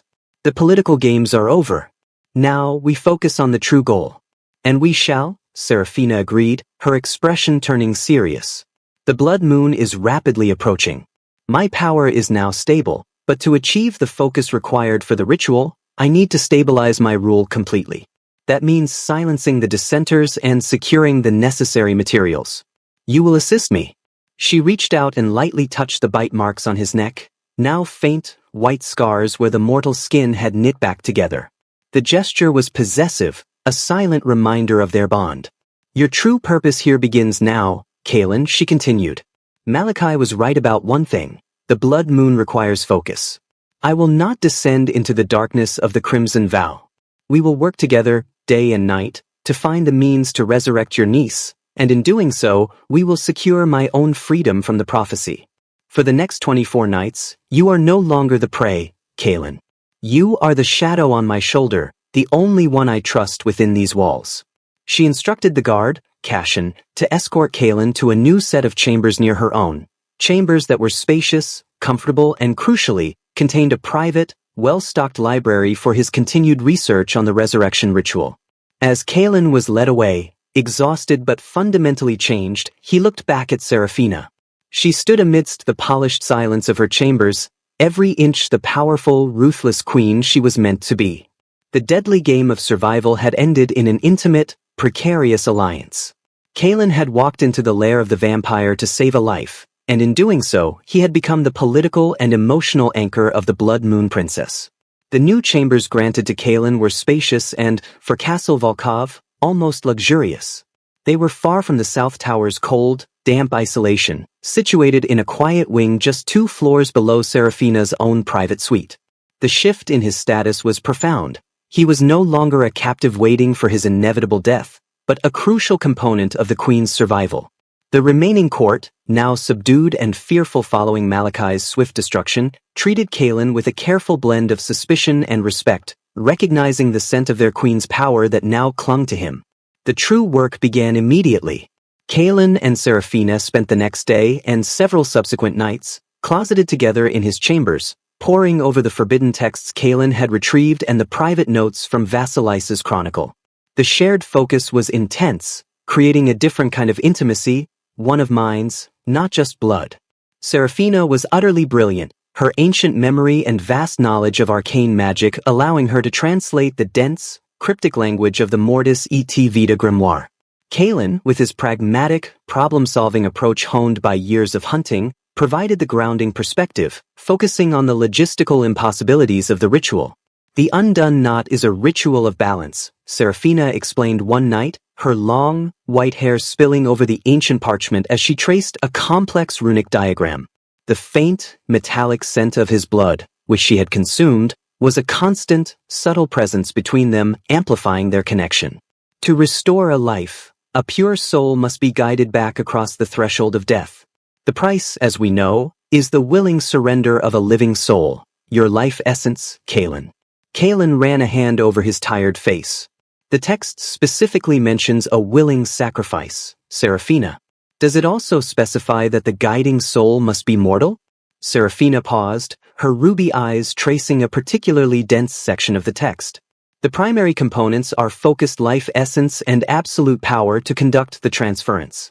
Vasilice notes that a vampire soul is too corrupted by the essence of the night to serve as a pure guide. It risks drawing the dead soul to the same fate. But what if it's a soul that chooses its sacrifice? Kaelin pressed, looking at the entry in Vasilice's chronicle.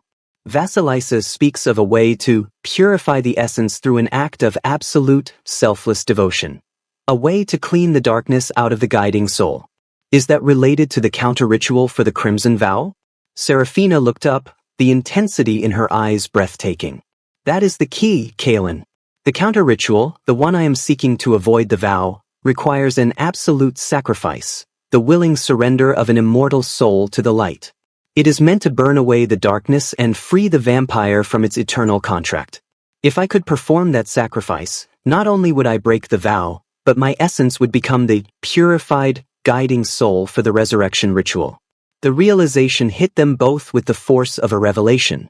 The two impossible wishes, Kaelin's and Seraphina's, were intertwined.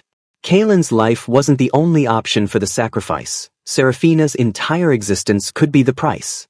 You would sacrifice your immortality to bring my niece back, Kaelin whispered, the enormity of the exchange settling over him. Seraphina didn't flinch. I would sacrifice my eternity to avoid becoming the mindless monster Malachi wished for. And if that sacrifice also frees your niece, then my existence gains a meaning beyond endless tyranny. However, the absolute sacrifice is a myth for a reason.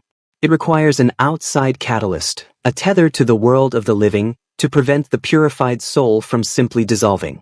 Kaelin felt a sudden, profound connection to her, born of shared purpose and shared danger.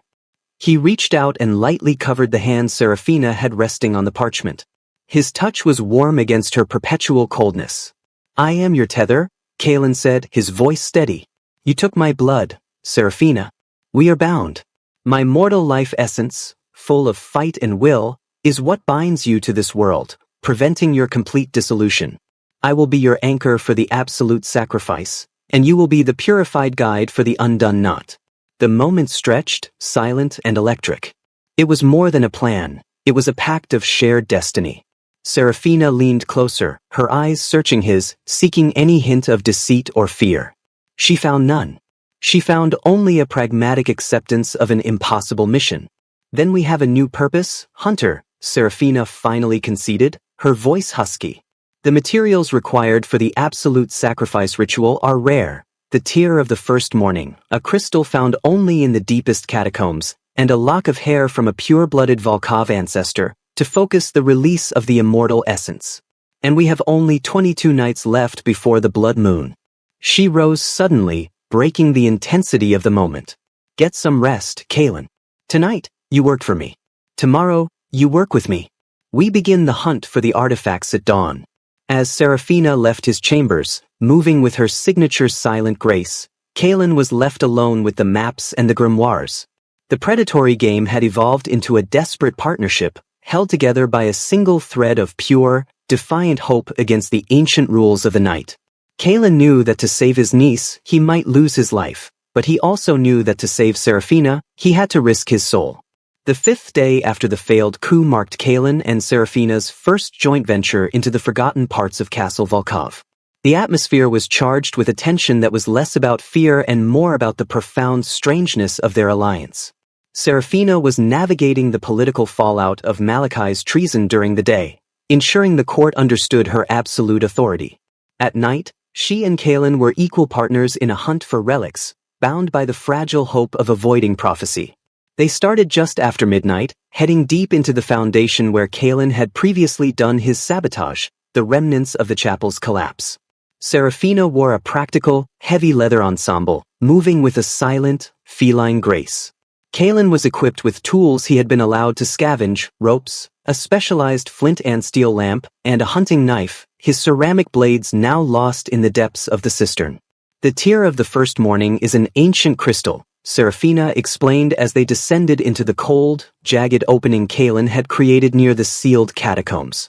It forms only in places untouched by light for millennia, absorbing the concentrated essence of geological time. The deepest caves beneath the castle, the crypts of the first Volkovs, are the only possible source. Kalen secured a rope, his focus entirely pragmatic. The collapse has made the lower tunnels unstable. I lead. If anything shifts, you use your wings to stabilize us. We move as slow as possible. Serafina gave a curt nod. She was accustomed to commanding, not following, but here, in the unstable darkness of the earth, Kalen's mortal expertise in navigation and survival was undeniably superior.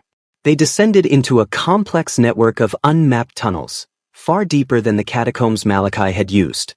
The air grew thick, carrying the mineral scent of quartz and limestone. The only illumination came from Kalen's lamp, casting dancing, erratic shadows on the rough-hewn walls. As they moved, Kalen felt the subtle, unnerving pull of their shared bond, a quiet, thrumming awareness. He could sense Serafina's impatience, her desperate need to find the crystal, but also a strange, almost childlike curiosity about the tunnels, a part of her own home that even she had never explored. After what felt like hours, the tunnels opened into a vast, natural cavern. The floor was covered in pale, powdery silt, and the ceiling was impossibly high, a black vault disappearing into the darkness. In the center of the cavern, on a raised, flat slab of black basalt, sat a single, shimmering crystal. It was large and teardrop-shaped, emitting a soft, ethereal blue light that pulsed gently, like a slow heartbeat. "The tear of the first morning," Serafina whispered, her voice filled with awe and triumph. "It exists. It is the perfect container for the focused essence of the absolute sacrifice." Kalen moved forward, but Serafina stopped him with a sharp, warning gesture. "The crystal will be guarded. Not by a creature, but by a Volkov ward. A protective spell against those not of the bloodline." Kalen nodded, understanding the inherent danger. As Serafina prepared to approach the crystal, reciting a low, arcane chant to deactivate the ward, Kalen's hunter instincts screamed a silent warning. The threat didn't come from the crystal. It came from above. A figure dropped from the shadows of the high ceiling, moving with a brutal, clumsy speed. It wasn't a vampire, it was a hulking, terrifyingly large gargoyle, a stone automaton animated by deep magic, one of the castle's ancient, hidden sentinels. "Not a ward," Kalen shouted, pushing Serafina hard out of the way, the distraction breaking her chant. "The sentinel. And it's not Malachi's, it's protecting the crystal." The gargoyle landed with a ground-shaking thud, its eyes glowing with dull, malicious fire. It wasn't fast, but its sheer stone strength was devastating. Its first swing, a massive stone fist, shattered the basalt slab where the crystal sat. Serafina scrambled to her feet, her features contorted with rage at the attack and the interruption of her delicate spell work. "It is protecting the crystal with excessive force," she yelled. Kalen didn't hesitate. He knew he couldn't fight stone with steel. He moved under the sentinel's massive bulk, drawing its focus. "It's a construct. Find the core." Serafina, though infuriated, quickly assessed the situation. She drew on her immense strength, striking the gargoyle's leg with a focused, non-lethal blow that sent ripples of power through the stone. It barely staggered the creature. Kalen noticed something crucial. The creature was wearing a small, tarnished silver amulet around its thick neck, the binding agent for the enchantment. As the gargoyle raised its fist for another crushing blow, Kalen leaped onto its back, climbing the rough stone of its shoulder. The sentinel roared, thrashing wildly. Seraphina moved to distract it, her hands glowing with controlled, dark energy. She slammed a wave of power into the sentinel's chest, slowing its movements for a crucial second. Kalen seized the opportunity. He reached for the amulet, his fingers scraping against the stone. He used his hunting knife, not to cut, but to pry the tarnished silver from the construct's throat. The moment the amulet broke free, the sentinel froze. The malevolent glow in its eyes extinguished. The massive construct collapsed with a sound like a landslide, settling onto the cavern floor in a massive heap of inert stone. Kalen scrambled off the rubble, bruised but unharmed. Seraphina rushed to the fractured basalt slab. The tear of the first morning, however, was safe. Though the slab was destroyed, the crystal itself lay on the stone, shimmering with the same gentle blue light. "The crystal is ours," Seraphina breathed, carefully picking up the relic. It was cold to the touch, and its light cast strange, ethereal shadows on her face, making her look both ancient and impossibly fragile. But the sentinel was unexpected. Kalen countered, retrieving his knife. He ran a hand over the gargoyle's broken shell, and his fingers brushed against a piece of fabric trapped beneath the stone. A small, dark scrap of fine, expensive silk. Not the rough leather of a Strigoi, nor the royal velvet of Seraphina. Kalen held the silk up to the lamp. It was a remnant of a cloak, subtly embroidered with the crest of a minor Volkov house, the house of Lord Corvus, a peripheral court member who had seemed entirely subservient to Seraphina. "We're not done with Malachi's loyalists," Kalen stated grimly. "This sentinel wasn't placed here by an ancient ward. It was placed recently, specifically to guard the crystal. Someone was using this construct, and based on this fabric, I think it was Lord Corvus. He must have been waiting for someone to try and retrieve it."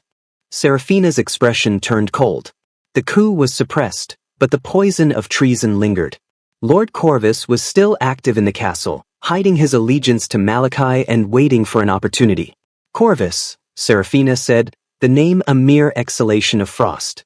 "His family controls the access to the Volkov crypts. He was guarding the crystal, and he must also be guarding the final relic, the lock of ancestral hair. He knew exactly what we were seeking."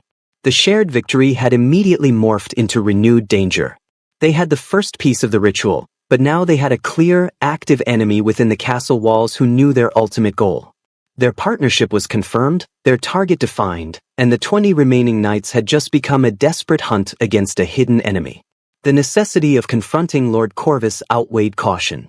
Seraphina could not afford a hidden traitor who knew their plan and guarded their only means of escape and salvation.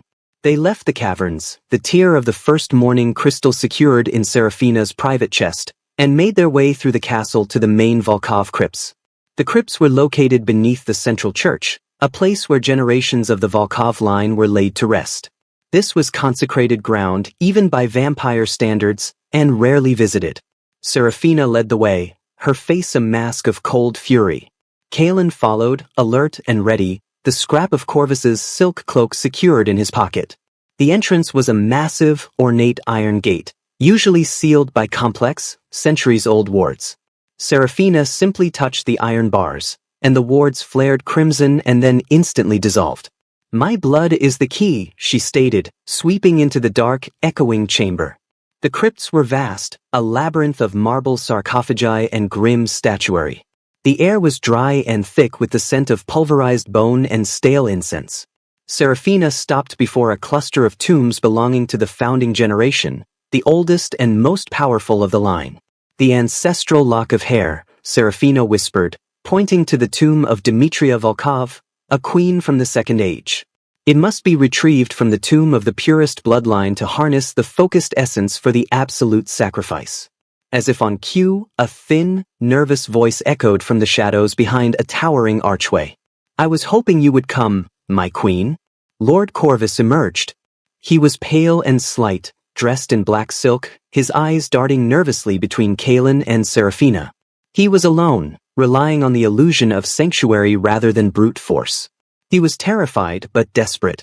"You betrayed your queen, Corvus." Seraphina's voice was lethal ice, echoing off the marble. "You aided Malachi, you tried to guard the crystal, and now you stand between me and my ancestors." "Forgive me, your majesty," Corvus whined, clasping his hands together. "But I saw the danger. You are dallying with a mortal. You jeopardize the vow." Malachi understood duty. This attempt at mortal redemption will destroy the line. Corvus's eyes flickered towards Kaelin, revealing his true fear, the fear of Seraphina's dangerous deviation from tradition. "The mortal, as you call him, saved my throne from your conspiracy," Seraphina said, taking a slow, deliberate step toward Corvus. "And I do not seek redemption. I seek absolute power, free from the constraints of your archaic prophecy. Now, step away from Demetria's tomb." Corvus shook his head, desperation giving him a thin veneer of courage. "I can't. This is my duty. I hid the lock of hair inside the tomb itself. Only I know the counterward. You cannot simply open a founding tomb, Seraphina. You must use the ceremony of request, or risk unleashing 1,000 years of ancestral wrath." Seraphina paused. Corvus was right. The crypts held ancient, unyielding magic. The ceremony of request required hours of ritual devotion, something they didn't have time for. Corvus believed he had stalemated the queen. Kaelin, however, saw the weakness. Corvus was relying on ritual and fear. "He's bluffing about the ceremony," Kaelin murmured to Seraphina, his voice low and firm. "He is buying time to activate a secondary trap. His eyes keep going to that small, empty niche near the archway."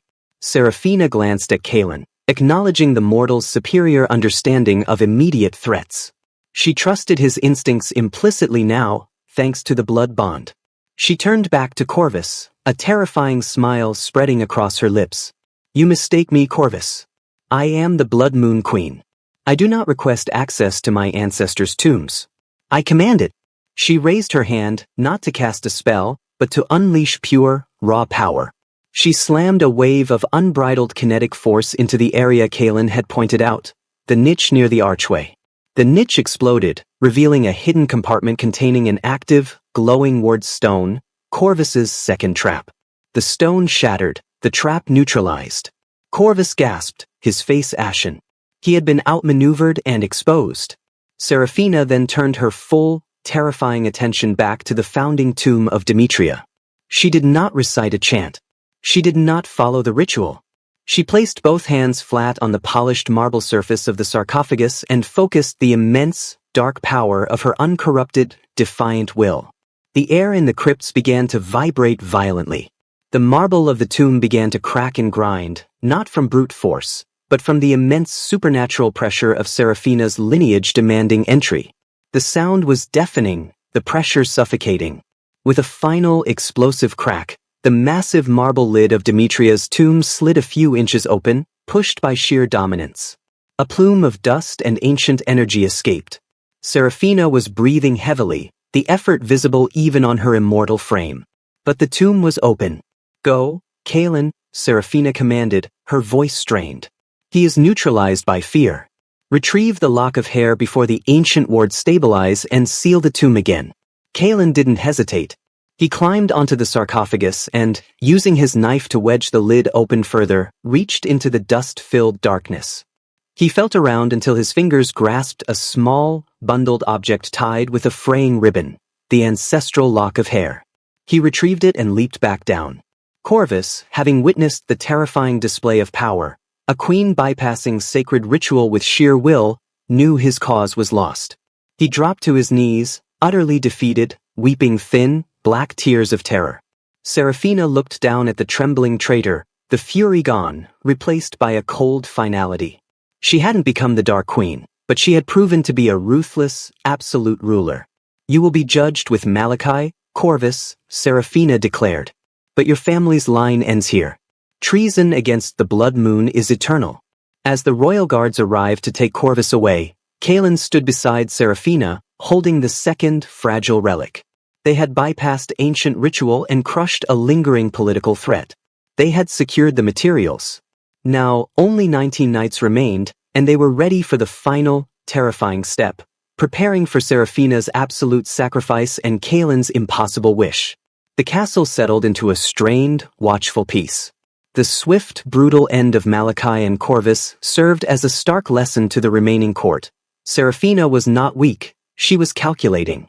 The queen and the hunter were now an untouchable unit, moving freely and undisturbed towards their shared, impossible goal.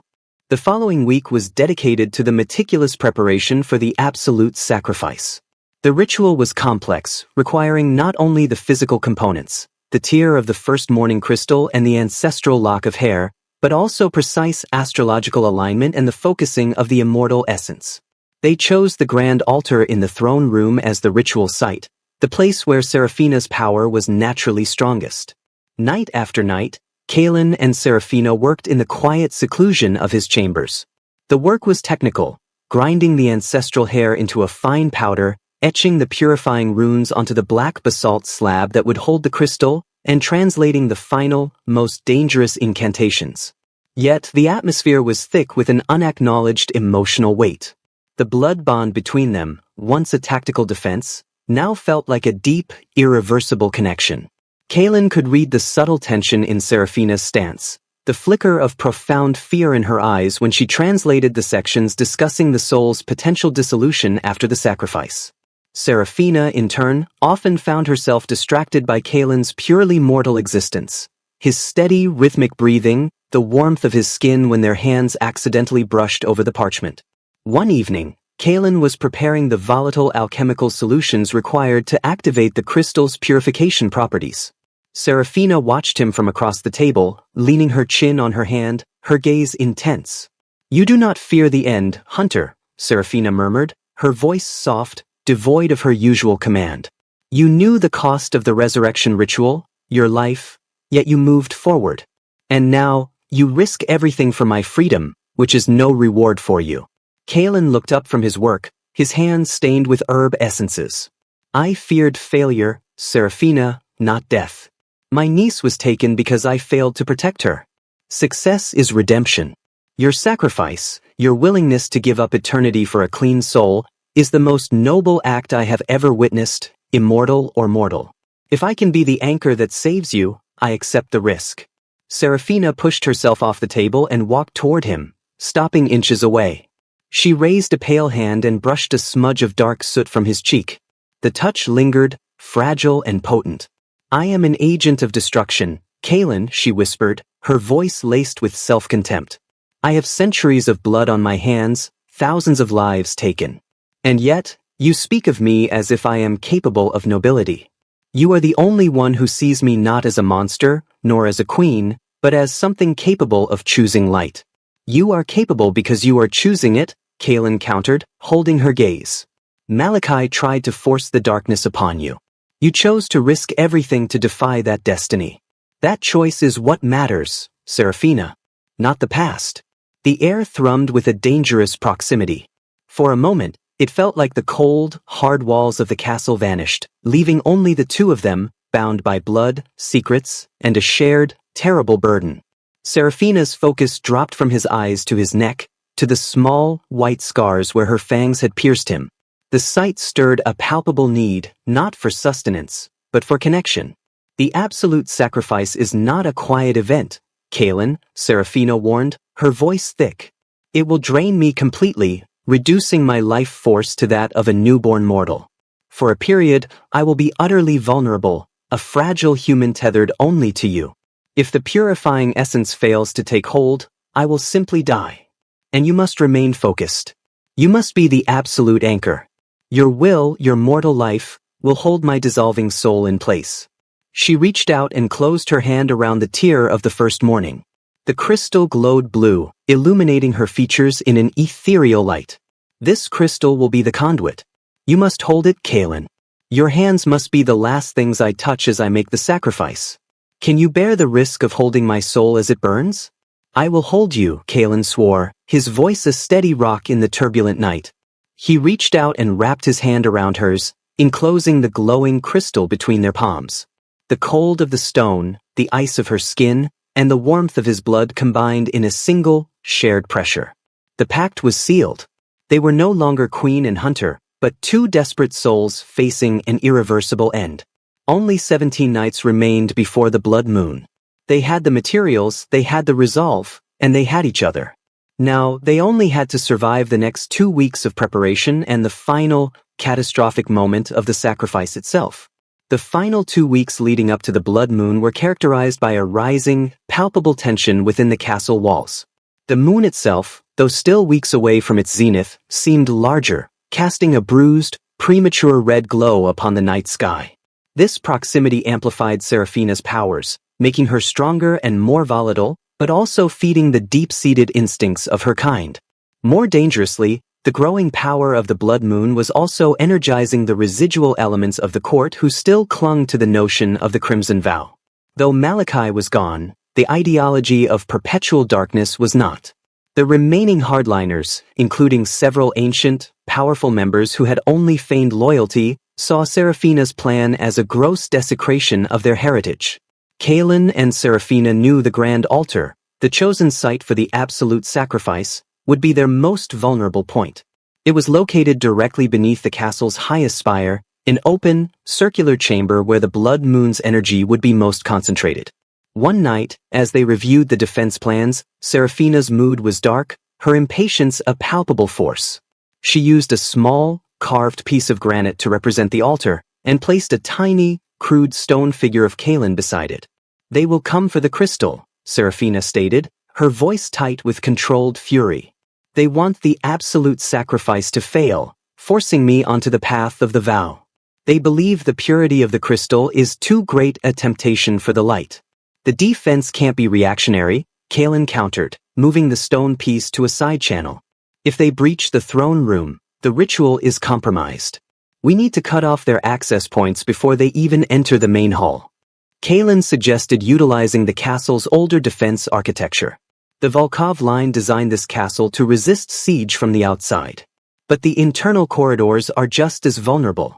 There are two key bottleneck points leading to the Grand Altar, the Gallery of Whispers and the Stairs of Ages. We need to collapse one and flood the other. Serafina's eyes gleamed with cold appreciation for the brutality of the plan. The Stairs of Ages lead past the old iron foundry. If we can reactivate the bellows and the furnaces, we can channel the steam and intense heat down the stairwell. It will not kill a vampire, but it will certainly incapacitate them long enough for us to deal with the threat. "Heat and steam are a distraction," Kaelin agreed. "But we need to collapse the Gallery of Whispers entirely. It's too wide and grants easy access to the altar. And for that, I need to get back into the cisterns." Serafina shook her head sharply. "Too risky. The foundation is too unstable after the coup. And the master engineer's key is now locked away. We need another way to create a structural shock." Kaelin thought for a long moment, staring at the map. He remembered his early days, observing the ancient, heavy machinery of the castle. The old bell tower, it sits right above the Gallery of Whispers. The bell mechanism is massive, designed to be rung only on major ceremonial occasions. If I can destabilize the primary counterweight and force the largest bell, the Lament of Volkov, to fall, the kinetic energy alone would collapse the gallery roof. Serafina looked at the plan. Ingenious, brutal, and entirely mortal. It required precision, agility, and a profound understanding of mechanics, not magic. "The bell tower is sealed," Kaelin, Serafina warned. "It has not been opened in 3 centuries. But the plan is sound. Distract with heat, neutralize with collapse. The remaining court loyalists will likely include Lord Scythe, a master of illusions, and Lady Lyra, a powerful blood mage. They will not come for a fight. They will come for a strategic disruption." The following days were spent in grueling, secret preparations. Kaelin, operating now with the full resources of the castle, managed to find ancient schematics and tools. He risked the perilous ascent to the sealed bell tower, picking the elaborate, rusted locks and silently lubricating the enormous, medieval gears of the bell mechanism.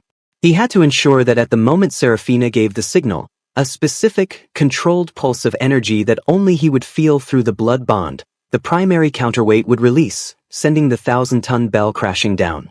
Serafina, meanwhile, secured the iron foundry, directing loyal Strigoi to discreetly gather the necessary charcoal and water. She was protecting her future, using the most archaic, non-magical defenses possible, relying entirely on Kaelin's mortal cunning. The increasing danger, however, served only to deepen the strange bond between them. They were relying on each other for survival in a way neither had experienced. One night, as they rested briefly in his chamber, Seraphina reached across the map they were studying and gently took Kaelin's hand. "Your hands are strong, Hunter," she whispered, turning his calloused palm upward. "You are sacrificing your survival for my soul, and I am sacrificing my eternity for your niece. It is a pact forged in defiance. If we survive this, Kaelin, what will become of us?" Kaelin held her gaze, recognizing the raw, vulnerable question behind the queen's facade. "If we survive, Seraphina, you will be mortal, and I will have a niece to raise. We will both be free of the castle and its ghosts. That is the only promise we need to keep." Seraphina nodded slowly, but the look in her eyes suggested that the answer was not quite enough. The freedom Kaelin spoke of felt cold and distant. The present, the shared struggle in the shadows of the castle, was where their true, strange reality lay. They had 5 nights left. The blood moon was heavy in the sky, a final, glowing reminder of the immense risk they were about to take. The stage was set, the traps were laid, and the last line of defense was Seraphina's will and Kaelin's mechanical precision. The night of the blood moon's full power, the night of the absolute sacrifice, arrived with terrifying silence. The castle was empty, save for Seraphina, Kaelin, and a small cadre of hand-picked, trusted loyalists securing the perimeter. The atmosphere in the grand altar chamber was thick with arcane energy. The room was illuminated only by the light of the blood moon, which poured through the massive dome, casting a deep, ominous crimson glow on the altar. The tier of the first morning crystals sat on the basalt slab, humming with potent, contained power. Seraphina, dressed in a simple, unadorned white robe, looked impossibly pale, her eyes burning with resolute focus. Kaelin was positioned near the altar, holding the crystal, the anchor of her entire existence. The plan was simple. Seraphina would begin the complex purification ritual, channeling her immortal essence into the crystal. This process would leave her instantly vulnerable. Kaelin would monitor the external threat and execute the collapse of the bell tower the moment the dissenters initiated their attack. "I am starting the invocation, Kaelin," Seraphina whispered, her voice low and resonant, echoing through the chamber. "The moment I channel the essence, I will be defenseless.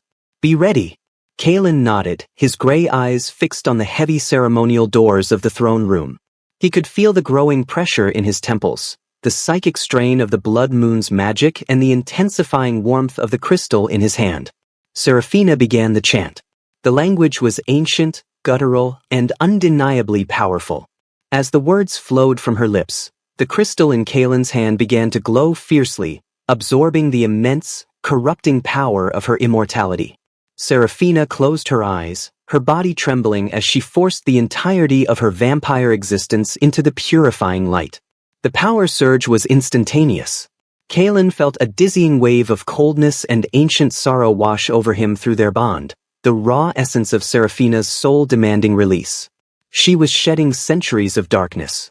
At that exact moment, the attack came. It wasn't a frontal assault. It was a strategic, silent breach through the gallery of whispers, the very route they had planned to collapse. The heavy oak doors to the main hall burst inward, not with physical force, but with a powerful, concentrated burst of illusion magic. Lord Scythe, the master of illusion, stood at the head of a small, focused group of hardliners. He wasn't aiming for a fight, he was aiming to disrupt the ritual, to scatter the purification energy and force Seraphina into the vow. "Stop the ritual!" Scythe's voice was a triumphant roar. "Do not let her desecrate the blood moon." Kaelin felt the intense pulse of energy from Seraphina, her silent signal. Kaelin did not hesitate. He had to be fast. The main entrance was now breached, and Scythe's illusions were already weaving across the chamber, trying to confuse Kaelin and blind him to the critical mechanism. Kaelin sprinted out of the chamber, not towards the enemy, but towards the access point of the bell tower, which he had discreetly positioned outside the main doors. As he ran, the illusions began. The floor seemed to buckle, the stone walls warped into monstrous shapes, and the air filled with phantom screams. Kalen ignored the illusions entirely. He relied on his training and the subtle pull of his bond with Seraphina to navigate the collapsing corridor. He reached the bell mechanism access point, a small, dark closet leading to the tower's interior. He climbed the internal ladder frantically. The air was thick with the dust of ages and the deep, low thrum of the massive, poised bell above him. He reached the counterweight mechanism, a series of immense, rusted gears and a single, massive iron pin holding the entire assembly in check. Below, he could hear the sound of the fight commencing, Seraphina's guards engaging Side's faction. Kalen had to complete the sabotage now, before Side's illusions could find him. Kalen worked with desperate speed, using the specialized tools he had hidden. He inserted a strong, metal chisel beneath the heavy iron pin. He then drove a final, precise blow with a small, weighted hammer, a strike that had to be perfect to avoid shattering the whole mechanism prematurely. The iron pin snapped. The primary counterweight, an immense block of carved stone, dropped instantly. The 1,000-ton lament of Volkov Bell, freed from its anchor, began to swing violently, out of control. The sound was deafening, the sheer volume of the colossal instrument vibrating the very bones of the castle. Then the inevitable happened. The sustained kinetic energy, focused by Kalen's precise calculations, struck the weakened roof of the Gallery of Whispers. The stone structure gave way with a cataclysmic roar. The entire Gallery of Whispers, the main entrance for the dissenters, collapsed into a massive, choking pile of dust and rubble. Lord Scythe and his entire front line were instantly buried and neutralized. In the grand altar, the moment of impact was terrifying. The floor buckled and dust rained down, but the altar chamber, strengthened by ancient wards, remained intact. Seraphina, still channeling her immortal essence into the crystal, gasped violently. The sudden, immense shock of the collapse did not break her concentration, but the physical strain was almost too much. Her body was racked with shivers, the purification nearing its final, most dangerous stage. Kalen stumbled back into the chamber, bruised, breathless, but triumphant. He looked at Seraphina, her face drawn, her skin almost translucent, the crystal glowing blindingly in her hands. The threat was neutralized, but the ritual was demanding everything of her. Kalen, Seraphina choked out, her voice barely a thread, filled with pain and absolute focus. The essence, it is complete. Take the crystal. Kalen rushed to the altar. He gently took the intensely glowing tear of the first morning from her grasp, his hands stinging from the burning purity of the purified essence. Seraphina's body seized. She pitched forward, collapsing directly into Kalen's arms. Her transformation was complete. She was no longer a vampire. Her immortal essence was contained within the crystal, ready to guide Kalen's niece back to the world of the living. Kalen held the weight of the collapsed queen, now a fragile, mortal woman, warm and impossibly vulnerable, in his arms, the crystal burning fiercely in his other hand. He had saved her throne, her soul, and secured the final key. The game was over. The price was paid. And Kalen's stone had survived the night. Kalen held the immense weight of the moment, physical and metaphysical, in his arms. Seraphina, the former Blood Moon Queen, was now merely a fragile, warm weight against his chest, her heart beating a weak, mortal rhythm. The terror of her imminent transformation was replaced by the solemn duty of the final ritual. He gently laid Seraphina down on the cold stone of the grand altar, ensuring her head was resting comfortably on the soft folds of her white robe. Her eyes were closed, her face peaceful, the cruel, sharp edges of her vampiric beauty smoothed away by mortality. She was utterly vulnerable, tethered to this world only by the shared essence of Kalen's blood and his will. Kalen turned his full attention to the tier of the first morning crystal. It blazed with a fierce, blinding white-blue light that contained purity of Seraphina's sacrificed immortal soul.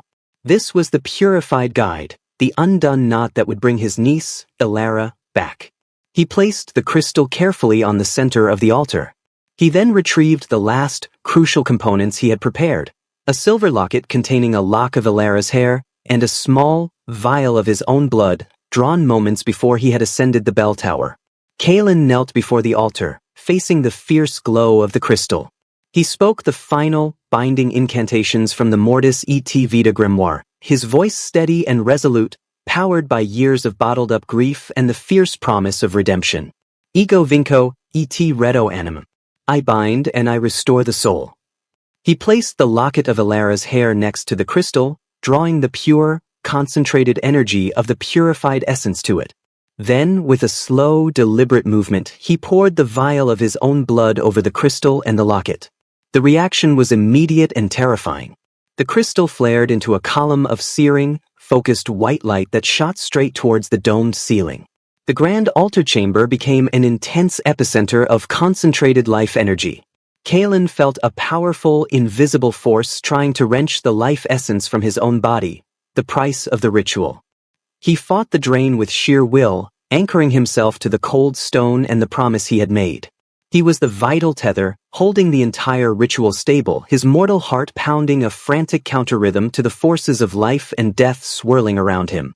The light pulsed, then began to coalesce, focusing entirely on the silver locket. The energy subsided, flowing back into the crystal and the locket, leaving the air humming with residual power. The crystal dimmed, its light now a soft, gentle blue. The locket was warm to the touch. The ritual was complete. The resurrection was successful. Kalen collapsed, exhausted, beside the altar, the drain on his life force leaving him weak, but alive. He looked at the crystal, then at the locket, his mission finally fulfilled. He didn't have time to process the magnitude of his success. A new sound entered the chamber, the soft, confused breathing of a young girl. Lying on a low marble slab near the altar, in the space where she had been taken years ago, was Ilara. She was pale, dressed in the simple white gown she had worn when she vanished, but she was breathing, her small chest rising and falling. Her eyes fluttered open, wide and confused, looking up at the strange, crimson-lit ceiling. "Kalen?" she whispered, her voice frail but undeniably present. Tears, the first Kalen had shed in years, tracked clean paths through the soot on his face. He pushed himself forward, scrambling to his knees, embracing her in a fierce, protective hug. "I'm here, Ilara. I'm here. You're safe. You're home." The shared, private moment of their reunion was the silent, absolute culmination of Kalen's impossible quest. He had paid the price, fought the monsters, and won. He looked back at the altar. Serafina lay motionless. Kalen picked up his now sleeping niece and carried her gently, moving toward the fragile, new mortal on the altar. Kalen knelt beside Serafina. He checked her pulse, weak but steady. Her breathing was shallow. She was a mortal woman now, fragile and completely dependent. He gently lifted her into his arms, pulling her white robe tighter around her frail body. As the first faint, gray light of the true dawn began to filter into the chamber, Serafina's eyes opened. The ruby glow was gone, replaced by a soft, clear amber color, the color of a fragile human soul newly restored. She looked at Kalen, her expression clouded with confusion, the memory of centuries erased by the absolute sacrifice. She looked at the strange, beautiful crystal, then at the sleeping girl in his arms. Who are you?" Serafina asked, her voice a soft, unfamiliar tremor. Where am I?" Kalen held the mortal woman, the former queen, closer. He had rescued his niece and saved Serafina's soul, but the ancient bond was broken, replaced by the vulnerability of two strangers in a ruined castle. "My name is Kalen," he said gently, looking into her newly mortal eyes. "And you are free. You are Serafina. And we are going home." The final act of their story was not a battle, but a choice. The choice to leave the darkness behind and step into the uncertain, shared light of a fragile new dawn.